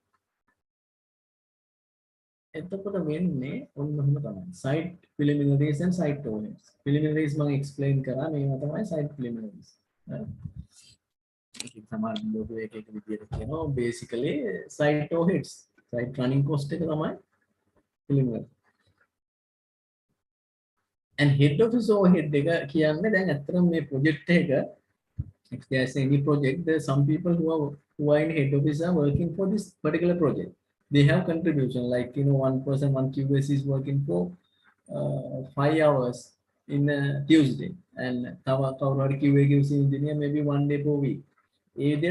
Some people are working from the head office. The basis is that for these people also will be keep idle because of this delay. That people need to keep, we need to claim in that particular period for the head office portion. That's what, to calculate the head office portion, if you can calculate that from actual, it is the best and undoubtable way, but it is very hard to prove. That's why a lot of people develop some formulas. It is a Hudson, Picelli, and then it's very simple formula. It is not complicated one. So you need to apply those things. Once you apply this, once you find out this one and this one, it is called actually prolongation cost. And another one thing what I need to highlight here, in these prolongation costs, the normally accepted one is the actuals. You cannot take the budgeted or forecasted one. Actuals will be accumulated. Final thoughts tonight. So almost I have around 5 minutes. So let's go. Granting EOT doesn't always mean that contractor automatically entitled for the prolongation cost. That statement is correct. Sometimes EOT is 100 days. Maybe prolongation cost entitlement will come 0 days, because it doesn't mean that, because it can be just because of in the contract there's no entitlement, and as well as it is just because of the delays are happening in the concurrent. It can be due to either reason. What are the widely used delay analysis methodologies in the Middle East region? Basically, by name, I would say, I'm not going to, because I said that don't tell in names, but generally it is like a TIA, prospective methodology. That's the 52R061. And now we have like, it is called TIA in Windows. It is called 3.7 in AAC. And again, sometimes in the Middle East region, we are doing the pure window analysis. Window analysis is very comprehensive, time taking, and we need to do contemporaneously. That means, let's say the project has gone like 1 year, and consultant is asked us to do the window analysis. It is impractical, because once project is moved, it is very easy to do the window analysis. Window analysis is purely like we will take one window, and let's say from 1st of January to 31st of January, we have recorded, let's say 20 days delay. The day by day, we are going to check what has happened, how the critical path has been driven, what are the near critical path, how the critical path has been shifted. Likewise, actually, I have experience when I was working in Dubai, one project we worked, every week we are doing the window analysis. Like previous week, we know that, okay, previous week to this week, only 2 days delay. The people are spending like 5-6 planners are spending in one room for like 5-6 hours to find out who's culpable for these 2 days delay. It's like time consuming, and we need to go one by one, path need to be checked, but it is more accurate, frankly. It will give a good picture about who's culpable, but it should be done contemporaneous way. Once project has gone maybe 6-7 months, it is very difficult to do. In such a case, the most reliable one is a TIA prospective, or TIA retrospective way. It is called the TIA in Windows, the 3.7. You can refer into the AAC number. Can TIA performing the window format is it same? This is what I explained you. TIA Windows is a totally different way. It's a hybrid methodology which I have explained in 3.7.1. And window analysis is, this is what I explained, is the time taking, but it is more accurate. If you have multiple delay events, how do you figure out EOT and prolongation for entitlement period? Yes, my example I shown you is one delay, one engineer's delay. As I said you, we are going to consider in the normally delay analysis maybe 10, 20 delay events. In such a case, what we are going to do, it is called the delay mapping, accumulated delay map. We are going to do the same way. We are going to draw the things, all 10 delay events, causation and impact into the one sheet. From that one sheet, we could have to figure out the resultant cause. It is also not such a magic thing, but once you map those things, you will find out how you are going to do it. That's answer for that one is like we are going to do the delay mapping and find out how the EOT is going to be. What is the difference between delay claims and disruption claims? Then delay claims, this is what we figure it out, what we explain. Delay is going to be like a impact to the project completion. Disruption is more towards like it is like a productivity loss, because it is like we are putting like a measured mile approach, something like that. Disruption is like we are losing the productivity just because of some causation. Because before the causation, let's say we are doing like a 10 meter per day, let's say burying the pipes. But once the causation is there, we could have to do only 6 meter pipes per day. But thing is, again, disruption claims I have involved with a few disruption claims, very hard to prove because data is playing big role, because without data, very difficult to prove that one. We can prepare, we can go to we can bring to some substantiation, but thing is that it's still without data, it is very hard to prove. What does mean by delay fragment? I explained you delay fragment is the visualization of the delay chronology. So we are going to have some sort of set of activities based on the chronology and put into the model when we are doing the model analysis. That's what called the delay fragment. This is what I explained when I explained the exercise. How to prevent from LDs attached to the interim contractual milestones. Yeah, I think I have given some insights last time. When you have interim contractual milestone, what we need to do when we are doing the delay fragments, when we are making relationships to the success activities, we need to consider that interim milestone as well, because sometimes interim milestones are also having the LDs. If we link this one only to the final completion milestone, it is not going to be work. We need to be careful in that sense actually. What does mean by time bar? A lot of people talking about time bar. Actually, it is notice. It is a how many days notice has been given to notify the delay. This is the basic simple definition. Because normally time bar for the FIDIC type of contract is 28 days. You can see that notice shall be given as soon as practical and not later than 28 days after contractor become aware. After contractor become aware or should have become aware. Because in the time bar also going to be matters in some cases. If we did not serve the notice, yes, there is, but still people are giving the soft decision on that. It's a play line.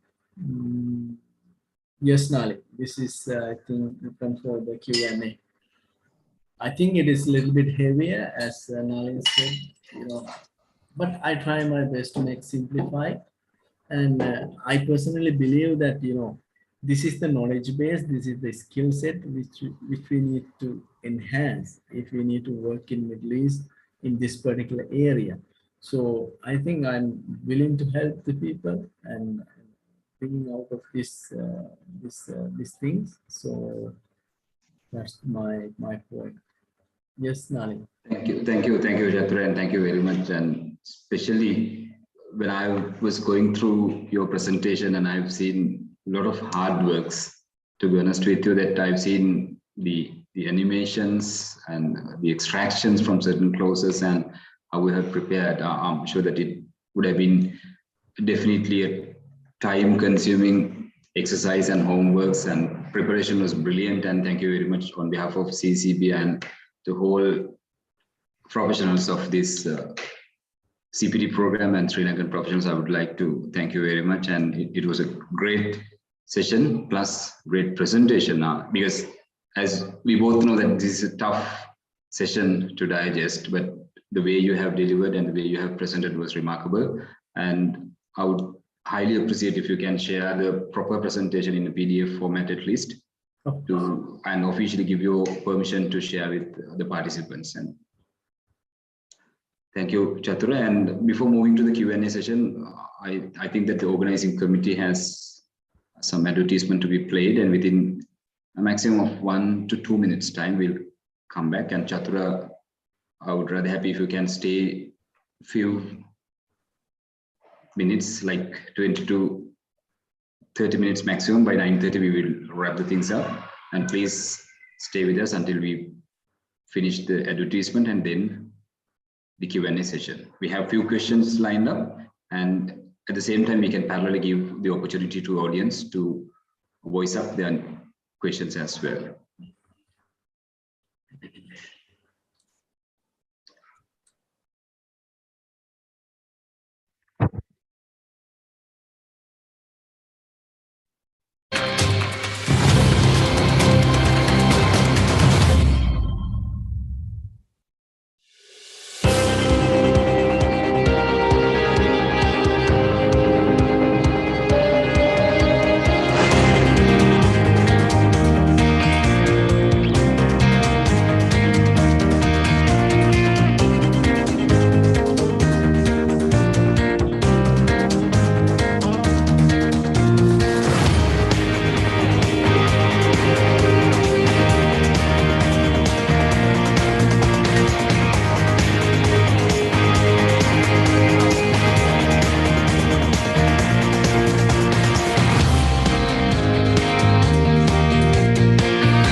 Nature is a masterpiece.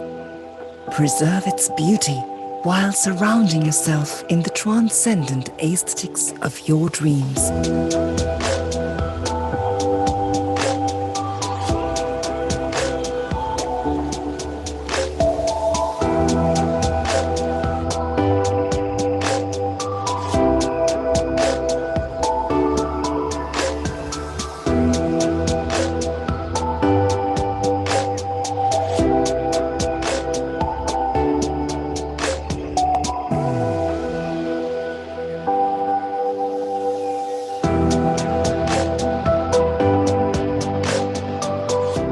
Embrace a world of elegance and sustainability with Swisstech Aluminium.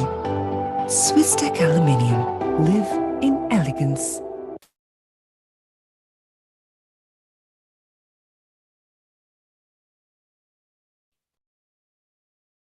Chatura, are you available? Yes, yes. Okay, thank you, Chatra. And even for the attendees or the participants, you can mark your attendance. I think the Google form is available in chat box and even in the live streaming. And those who are interested about the topic and the Q&A session, you can still continue until 9:30. And Chatra, I would like to ask you a little bit about this calculation work, because you mentioned once that the rest of the works, once you are done with the EOT, extension of time in terms of time claims, then the costing part or the calculation of the cost part is given to the people who are into the costing section, or even you said that even we can do it as contract administrators or the project managers or the advisors. So can you please quickly go to, because you mentioned about the preliminaries and those things, the site overheads and the off-site overhead, but if you would be a little bit specific of what sort of document backups, like, because especially we can make a claim, obviously, but when it comes to the negotiations, like especially once you justify the claim, what would be the key documents or the correspondence would be useful, and how those has to be compiled together once you're going to the negotiations, even at the stage of preparing the cost proposal or the costing part of the claim? Yeah. Okay, let me, before answer this question, Nali, actually, I personally believe success is all about like pre-preparation and hard work. You know, a lot of engineers are thinking that brilliantness works for them because they are selected for first 1,000 people in the country, and still people believe that the brilliantness and IQ level works once you come to the industry. But I personally believe this is the biggest myth which we need to break up. So the hard working and the pre-preparation is key to success. So yeah, because I am still trying to achieve, but I'm in that journey. But I think we all need to come to this stream. You know, hard working and pre-preparation is a must. You know, if you are working in industry, maybe academia different, I don't know, frankly, and it's as such. Coming back to your question, Nalin, yeah, it is good question actually. See, now once we find out the prolongation cost entitlement period, let's say this date to this date, January 1st to January 31st, I need to have the prolongation cost. The first thing what we will go, we are going to the cost department and ask this. That's also challenge actually. See, this actual cost is going to be recorded in the accounting system in general, in a practical sense, what I am talking, because it is not in like Excel sheet or something like that. Basically, in a practical sense, a lot of people are recording those in an accounting system. If accounting system is not going to be compatible with some sort of ERP system, which we can abstract some data, time-based data, so time-based cost and something like that, it is very hard to identify.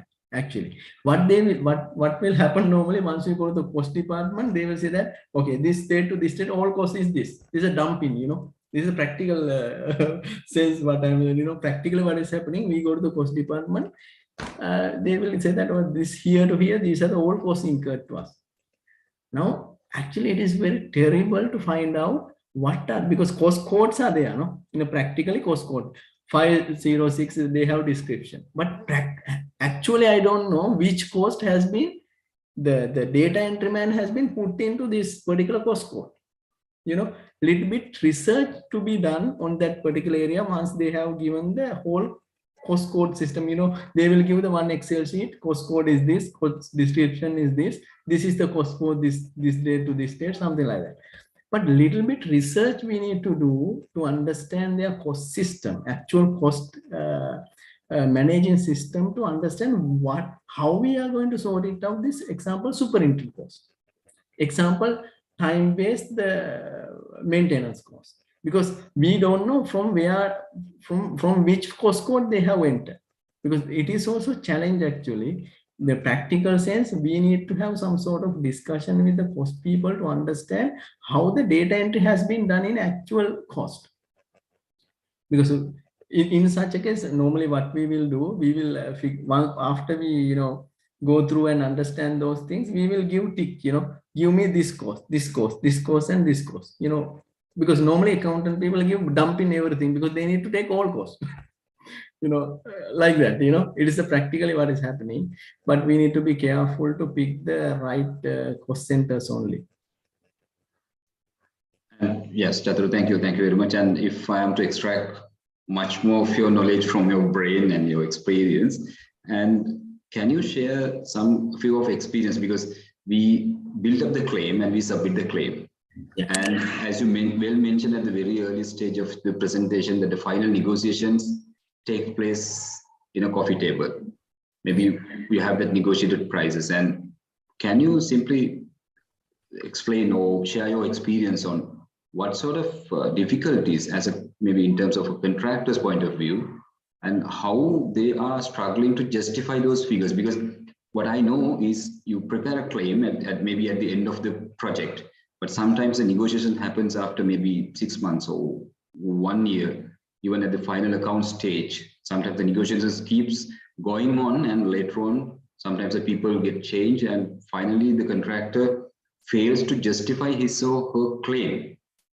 So where we have to be careful as a contractor, and where we have to be fair as a client or the consultant when it comes to the negotiation stage or finalizing the amount, like the liquidated amount, that this is how much we have to pay. So you can share anything from your experience? I think Chatru got his power cut and stuck here. Let us have a few minutes and I will call him back and I will try to contact him.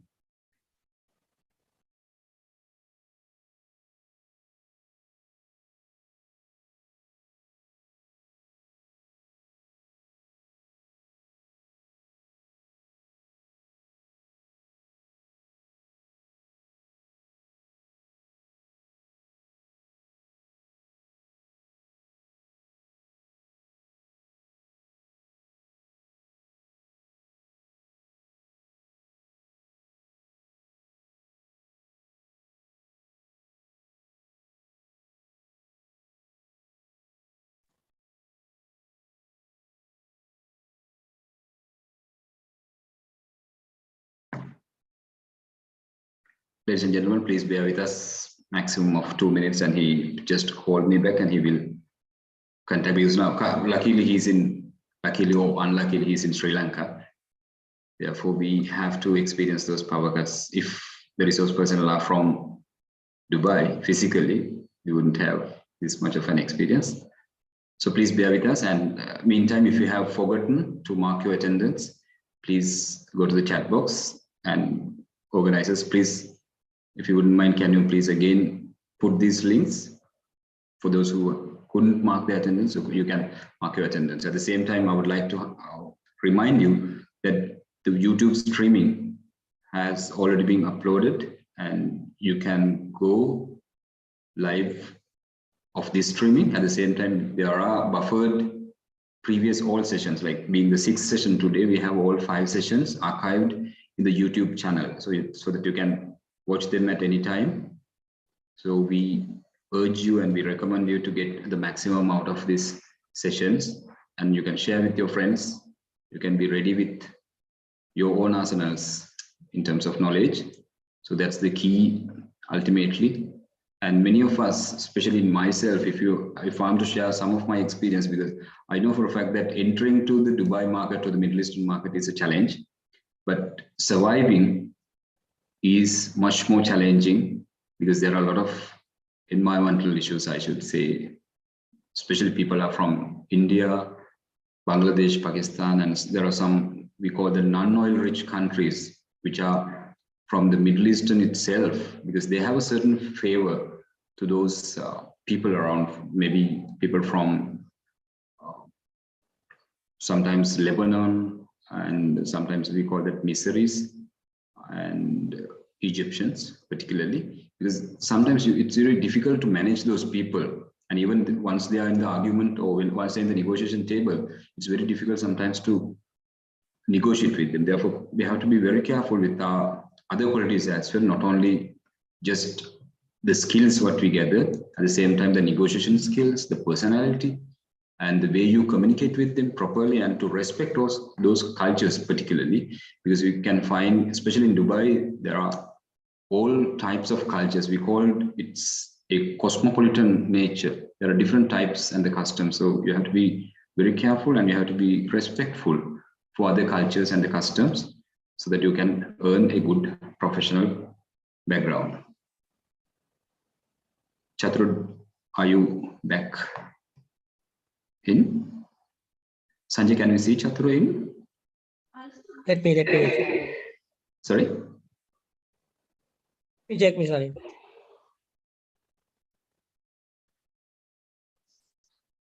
I think he must be in, or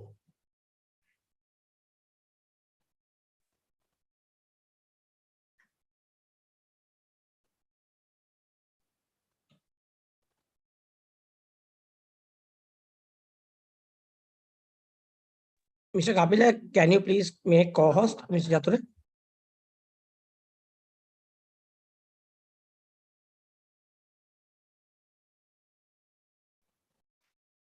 I think, yeah, he has to give the authority or his authentication of the co-hosting. But video is also not there. No? Yes, please allow him to. Okay, Chatru, right. Thank you very much. And Chatru, we were at the time of negotiations because we knew that the preparation, or you have mentioned clearly about the identification of the delay, and then we build up the claim. And I think the final part of how to negotiate and get those money could be challenging. And could you please share some experience of what are the key areas to be considered when it comes to the negotiation table, especially when you justify your claim at the last moment? Yeah, first of all, sorry for interruption because of power cut. So yeah, by my experience, frankly speaking, even we put some comprehensive detail, let's say the logical claim report into the table, if the engineer client sometimes having predetermined answer. Whatever you put, I am not going to look at, because it is also there. I would say that, you know. But now the thing is, sometimes contractors also doing this mistake. Even, you know, if client or the engineer is ignoring this one, we need to keep interimly submitting this. This is very, very important. You know, a lot of contractors are, you know, disappointed and they are not going to keep submitting interimly, because interim submission is very, very important once you go to the arbitration seating or legitimate. So it is also a good point where even they are going to be rejected continuously without even looking at, we are just keep hammering them saying that, hey, we have entitlement. So we need to keep this one doing, as well as, by the way, that in a practical point of view, once we are submitting the first revision, sometimes, example, there is a gap in the chronology, example I will take. But when we are submitting the second revision, we could have to have enough time to enrich the case. From weekly report, monthly report, some WhatsApp messages, even we could have to find something, and we need to keep remember to just enhance this chronology and fill the gaps as example, because this is also very important. Okay, once come to the negotiation table, what will happen? But anyway, once we come to the coffee table, what will happen? They already decide, because this is also, we need to understand there's a business decision and professional determination, two different things. We don't want to mix this one, you know. Sometimes, you know, I also feel like, you know, I have done great job. It has no gaps and it's nicely done. But it's 100 days extension of time we are asking for, but finally they are giving 50, let's say. But it doesn't mean that actually the answer is 50. 50 is all about business decision, because end of the day, we are working in a business world, because we hired by the business people, frankly. We need to accept that fact, you know. The thing is, but we need to keep our job correct. We need to do our right thing, because up to them to decide in the negotiation tables what to award or what to grant it.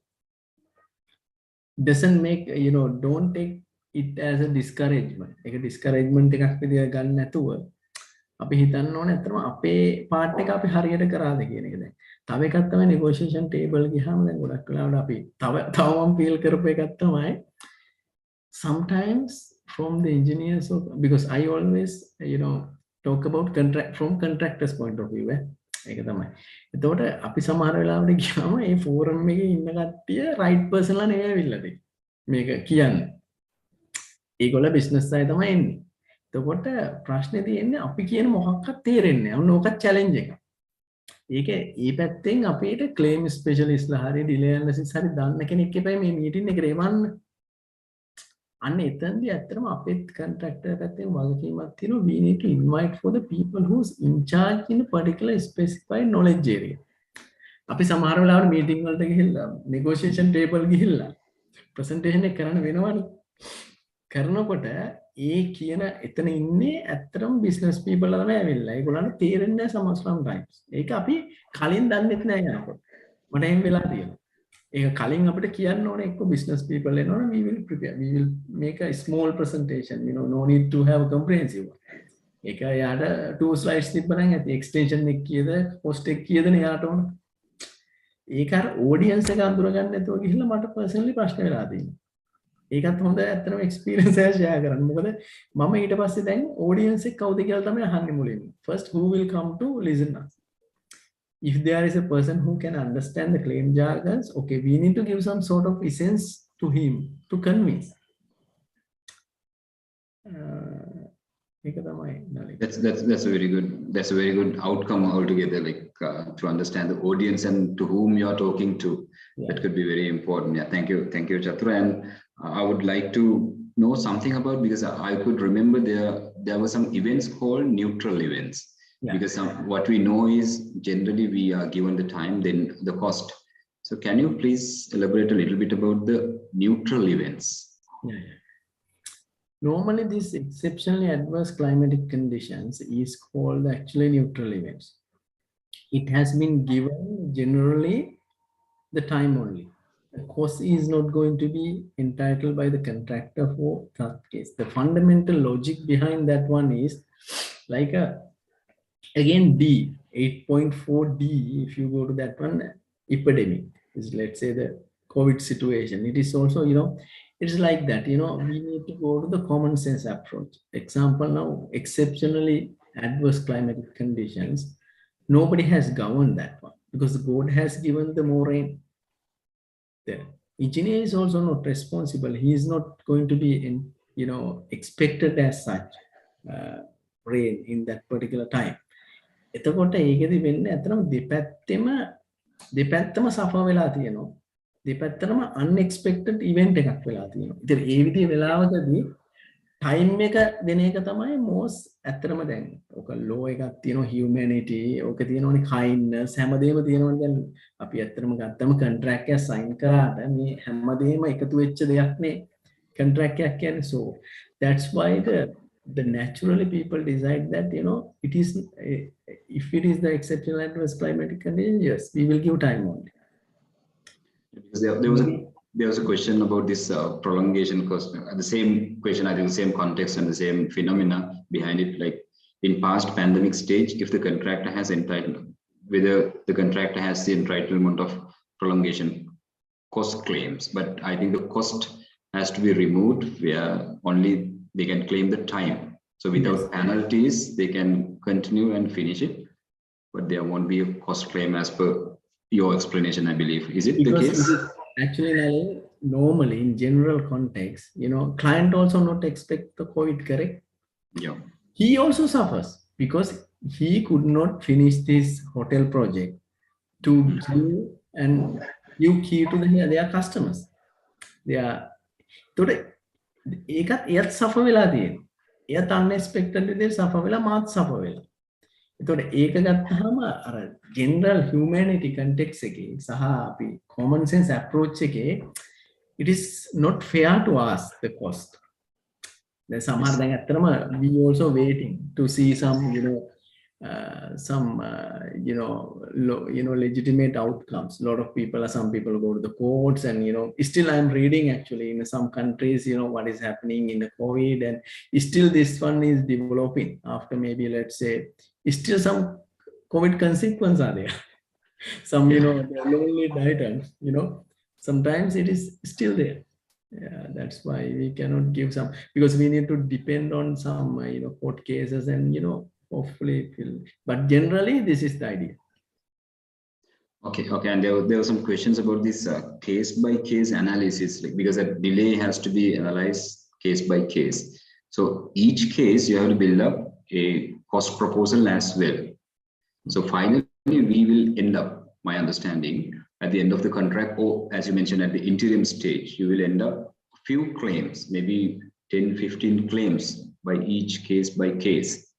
So how it is to be managed and negotiated, and is that the case? You will end up at the end of the contract, you will end up maybe 5, 10, 15 claims for EOT and prolongation? No. Actually, what is happening, EOT and prolongation cost claims will be accumulated once. It is only one. Once we submit the second one, first one will be superseded. Even for the two different cases? Even for two different cases? Yeah, because in a case will be inserted into the delay analysis, correct? Because see, now it is not like variation claims. Variation claims are like a different claims, different perspective. In terms of the EOT and prolongation cost claim is like an example, I will tell you. In the first revision, we have the 2 delay events. Let's say we have the entitlement of, let's say, 20 days for the cost. But once we come to the next revision, let's say after 3 months, we are going to give another interim submission. At that time, it doesn't mean that 3 delay event does not exist. This already exists. But during that 3 months time, we will have another, let's say, 2 delay events. What we will do next revision, what we are going to do, we have 5 delay events total, right? And the prolongation cost also based on the new 2 delay events, maybe compensability and, like a concurrency we are going to check. Based on that one, we have now again 5 delay events to check the compensability. Once we submit the revision 1, after the revision 0, now accumulated impact will become, because it is like a accumulatively we are doing the claims. It is updating in accumulated way. It's like a revision 0 is going to be actually superseded with the revision 1. Yeah. Okay. Yeah, understood. And yes. Okay. Then I think the mitigation measures by the contract itself has to be taken care of, because even one delay happens, you cannot simply take the flat calculation. But if the second delay happens, the contract even has a duty to mitigate the delays, I believe. Maybe that could come into play. I forget to mention that one because of the whole set of things. Yeah, it is very good point, Nalin. So yes, you are exactly correct. Yes, it is contractor's responsibility to mitigate the delays. Even it is happened, it's happened. That contractor has, obligation to mitigate the delays. Yes, once we are making the delay chronology, actually, we need to include that, example, even it is a 50 number of days in the delay fragment, we could have to say that, okay, by considering the fact that the contractor has been considered 10 days as a mitigation measure, because contractor also liable, actually it is his obligation to do the mitigation, because sometimes if there is a mitigation, he need to justify that. In the end of the chronology, actually we are putting this note saying that, okay, this particular delay event, as a contractor, we believe that we need to take responsibility of 10 days and we are going to take out the 10 days from the fragment. Actually, it is like a subjective measure, but people can ask, why 10 not 20? But yes, of course, because it is all about actually art of making logics as well. There is some sort of soft skill factors also there. The way in which that you are going to make a logic in front of the crowd, sometimes you can win the case even it is not 100% fair or justifiable sometimes. Yes, yes. I think it's all about, to show that it's a give and take response or give and take phenomena. It's all about, then I think the client would definitely be convinced. Yeah, sometimes Maling, actually good case can be come up with a bad report. Some like bad cases come up with a good reports and win the case. It is all about sometimes who are working on that one and how we are going to present it to the crowd. Yes. I have experience of such a case, but it depends actually. Yeah. Thanks, Chakra. And there's quite a bit of a controversial question I should shoot you out. And this client has right to get compensation or pay cut from the engineer, within bracket it's consultant, where engineer's delay is unjustifiable.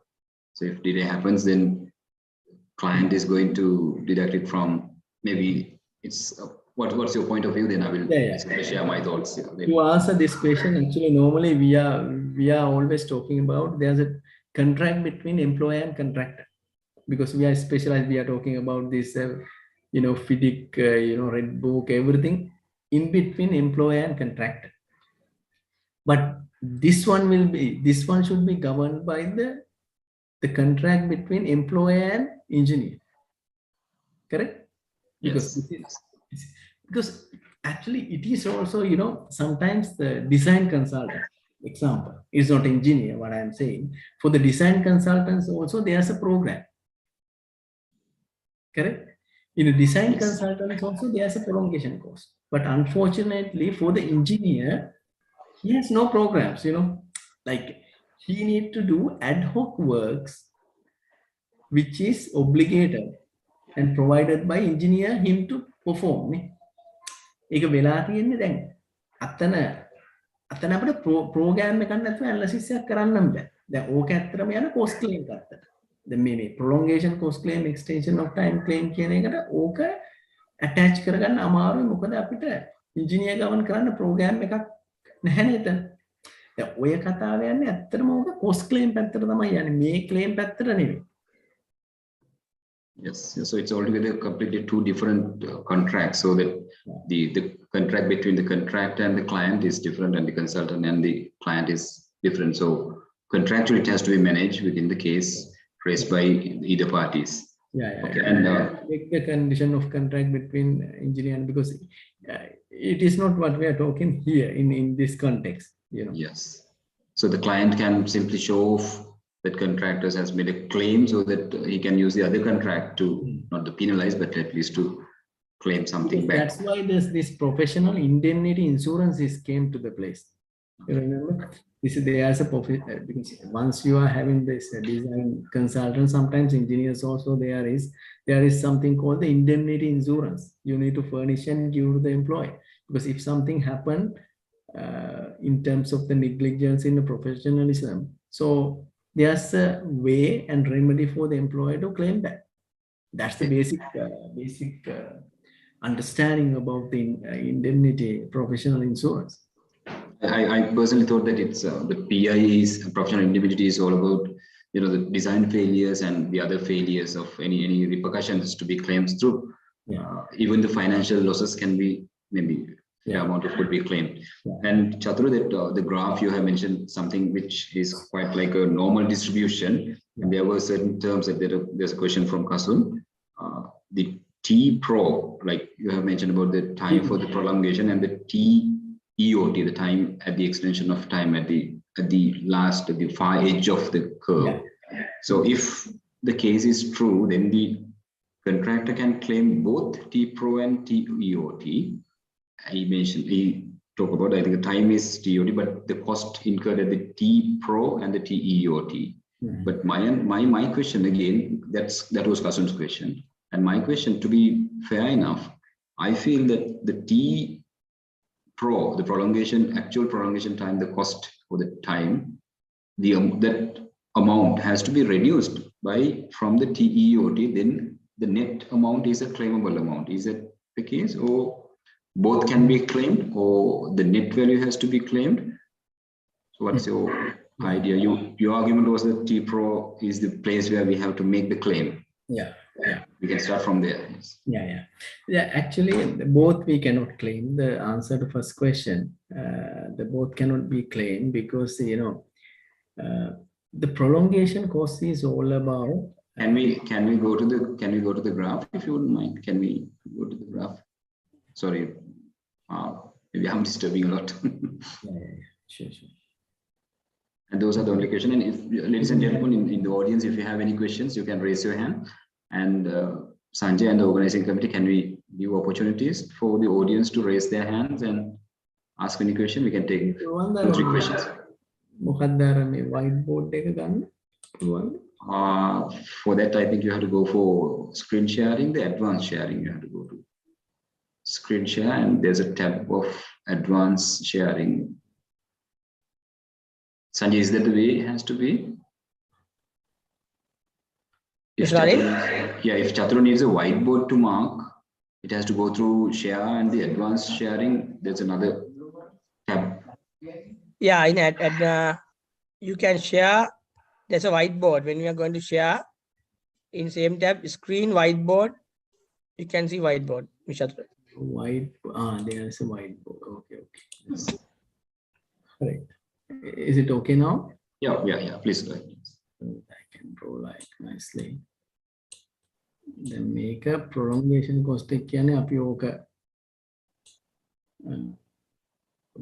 Upset වගේ ඇඳිනවා මේක තමයි අපේ curve එක තියෙන්නේ. හරි. එතකොට දැන් ඇත්තටම EOT එක දෙන්නේ මෙතන ඉඳන් මෙහෙටනේ. හරිද? EOT එක දුන්නට මේ EOT එක දෙන්නේ හොඳට ඇත්තටම ඇඳලා පෙන්නනවා වෙන පාටවල් දැන්. හරි. මෙන්න මේ හරිය වෙත කෝසේෂන් එකකට දෙන්නේ. මෙන්න මේ හරිය වෙන්නේ කෝසේෂන් එක උනේ මතකද? දැන් කෝසේෂන් එක උනේ මෙතන prolongation කියන එක fundamental එකම තමයි ඇත්තටම simply ඔක්කොම අමතක කරලා හිටියොත්. If you forget everything, prolongation is all about then අපිට drawing දෙන්න තිබ්බ engineer. මේ මං කතාවක් විදිහට කිව්වොත් හරි ලේසි එක. දැන් ඔන්න අපිට අද දෙන්න තිබ්බ හම්බුන්නේ නැහැ. අද උදේනවා අපේ කට්ටියත් එක්ක අර කාස් කරන්න. ඒ drawing එක ඕනේ එක කරා. නිකන් typically කිව්වොත්. එතකොට ආවට පස්සේ කට්ටිය drawing එක නෑ කරන්නේ. එතකොට ඒ කට්ටිය ඒගොල්ලා අපිට idle වෙනවා. Maybe that people going to be idle, including the machineries and people. Now the people go home because of no drawing. Next day also they will come and stay there and sit in there. Right? This is the fundamental, the argument is, it's like why prolongation costs come to the place that the idling of the people, because sometimes we cannot bring these people because some people logic that, okay, why you cannot bring this team to another work front? Yeah, partially it can be, sometimes it cannot be because of the congestion, in the site. Then make a fundamental like a thing, idling with a kattiya, cost we need to give the cost for that people who are idling. This is the basic concept of the prolongation cost. Okay, so that's why let's say we are having here X number of days extended. But thing is, just think, even though this is extended in let's say 5 days. Okay, now let's say I'm going to take 5 days extension and 5 days prolongation, the same, example for the easy reference. Let's say this 5 days from here to here. Because the people who were at site at that time is going to be idle, not the people who are here. Who are here is not going to be idle, because this is මේක ඇඳලා තින්නේ නිකන් ඇඳපු රූපයක් විතරයි. අපි මෙහෙ නෙමෙයි තාම ඉන්නේ. අපේ ප්‍රොජෙක්ට් එක තියෙන්නේ මෙතන තාම. මේ හරිය අපි ඉන්නේ ප්‍රොජෙක්ට් එක ඉවර වෙලා නැහැ තාම. උදාහරණයක් විදියට. දැන් මේ පහ ඇත්තට මෙතන තමයි ඔකර් වෙන්නේ. ඔකරන්ස් එක වෙන්නේ. The time මේක actuals නේ අපි ගන්න. Actual එක වෙනකොට how many people are here, it is going to be area of this particular triangle, sorry, square or whatever. මෙන්න මේ කැලේ area එක තමයි ඔය එන්නේ prolongation cost එක කියලා. ඒතකොට මෙතන ඇත්තටම කිසිම දෙයක් වෙන්නේ නැහැ. මෙතන impact එක හොයාගන්න model එකක් විතරයි මෙතන වෙන්නේ. අපි ඇත්තටම real causation එක තියෙන්නේ මෙතන. really happen වෙන්නේ මෙතන. ඒතර මේ දෙකේ අර මේ කිසිම දැන් time කියන එක ඇත්තටම මෙහෙම දැන් උතර ප්‍රශ්නේම තියෙන්නේ time කියන එක මේ axis එකකට ගලපු එක තමයි. මම ඔය නිතරම හිතනවා time කියන එක axis එකකට අරන් මේ බාර් හැදුවට මේක හරි අමාරු justify කරන්න මේ කොහෙද තියෙන්නේ? කාටිසියන් තලයේ තියෙන්නේ අපිට නිකන් අපි හරි ඉමේජිනරි ලෝකයක දැන් time කියන එක ඇත්තටම axis එකකට ගත්ත එකම ලොකු ප්‍රශ්නයක් නේ. නමුත් මේක explanation purpose වලට අරන් තියෙන ලෝකේ.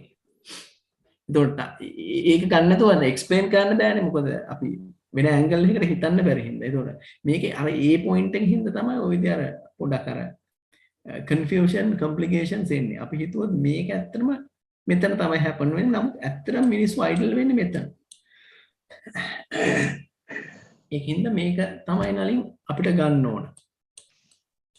මම හිතන්නේ මම best මම try කරා explain කරන්න. Yes.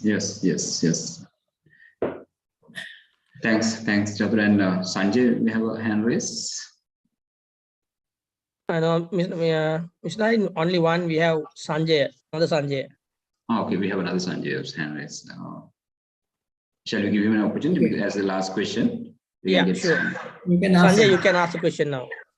He's muted, and can he unmute? Is I requested to unmute Sanjay? Is it an intentional hand raise or maybe a mistake? Is it? Nari is not responding. Okay, we'll proceed. I believe that Sanjay, do we have any other questions? Because I think the WhatsApp group questions I have shared everything. And is there any question to organizing committee? For me, no, Mr. Nari. All right, okay. And chat box doesn't have as well. And thank you very much, Chatur. And Chatur, you have any, because being the last day of the fall CPD sessions, and we won't be able to get you back for next 2 sessions. We have 2 more gentlemen. Do you have any final remarks or set of thanking note plus something for the participants as your final remarks? Yeah, quickly I will tell you, because first of all I would like to thank you for especially you and CCB also for arranging such kind of experience sharing, I would say, sessions for the people who actually need that skill sets. So it is a timely required program, as well as I would say that I'm ready to help the people who really need and have willingness to learn these things. And I would like to really appreciate of doing that. Thank you. And other thing, keep remember the final thing, hard work and pre-preparation is key to success. Yes, I'm sure that the kind of a benchmark character you are to explain and to make the self-explanatory to everybody that hard work and the commitment is the essence. And Chatur, there were a few requests from the audience to share your contact number as well. Therefore, I've shared your number and I've requested them to contact you through only WhatsApp messaging.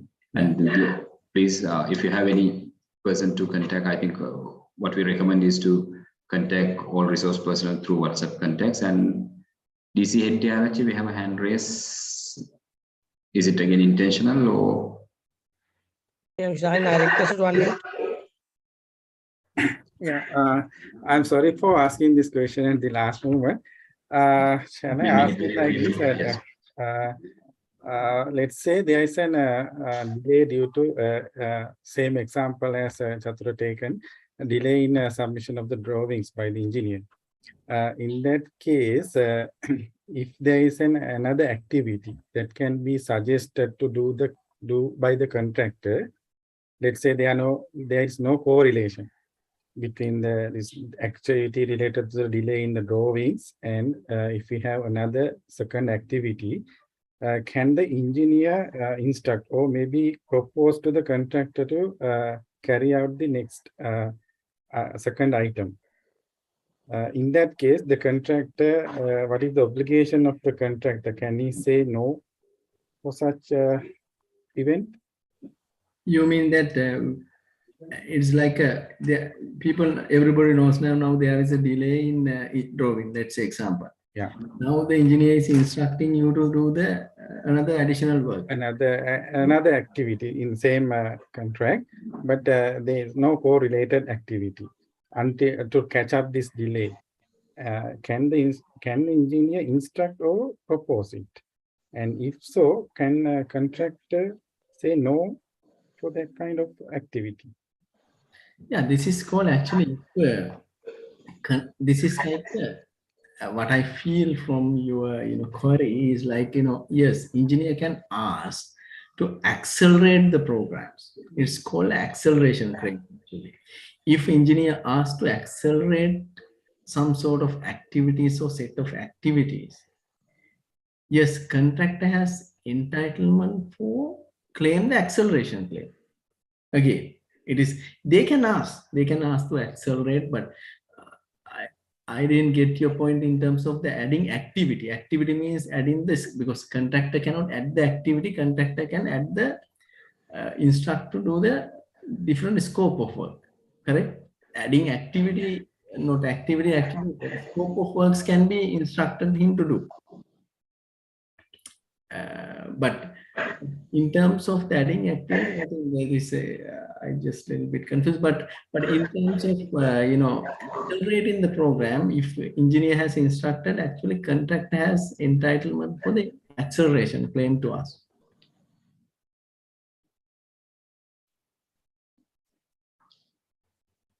Has this been answered? I believe it's done. And okay, Sanjay, shall we conclude the session, if you don't mind? Yeah, sure. All right. Okay. Thank you. And especially thank you very much, Satura, as I mentioned earlier as well.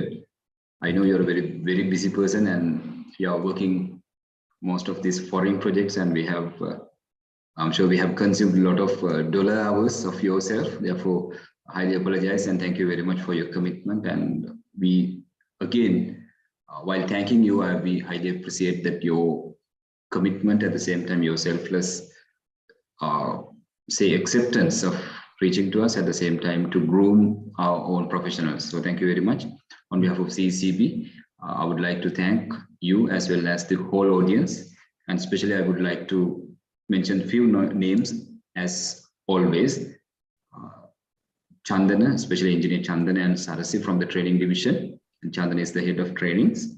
And Mr. Alvis from CESL, Shalani from CESL, and Dilu. And special thanks to Engineer Sanjay, who's always supporting behind the screen and supporting to almost all the aspects, not only the Zoom sessions, even the YouTube management and the rest of the chat management as well, and especially the Zoom master of Kapila.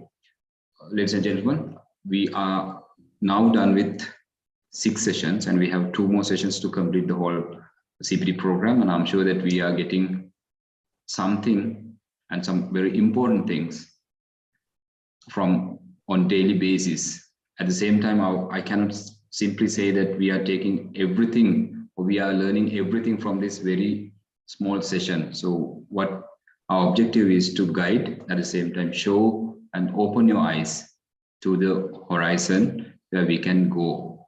At the same time, there are lots of explorations being professionals where we can do, especially the future markets is not the simple electrical engineering, mechanical engineering or civil engineering jobs, because there are different job opportunities. And if you simply go through this Chatura's profile, it's mentioned that forensic delay analyst. So it's a completely new profession, which I've seen from himself. Therefore, ladies and gentlemen, please keep yourself ready and be ready always to absorb and be available yourself, that simply stopping your education from your degree level or the diploma level, that don't think that we are done. So the challenges are huge, especially when it comes to this current situation, even the current context, economic challenges. Therefore, we cannot simply be as simple as we were sometimes ago. Therefore, the environment is so competitive. So you have to gather a lot of knowledge and gather a lot of experience. With that remark, ladies and gentlemen, we'd like to conclude the session and wishing you a good night. And we would like to see you by next Sunday evening, same time, 7:30. Have a pleasant evening. Good night.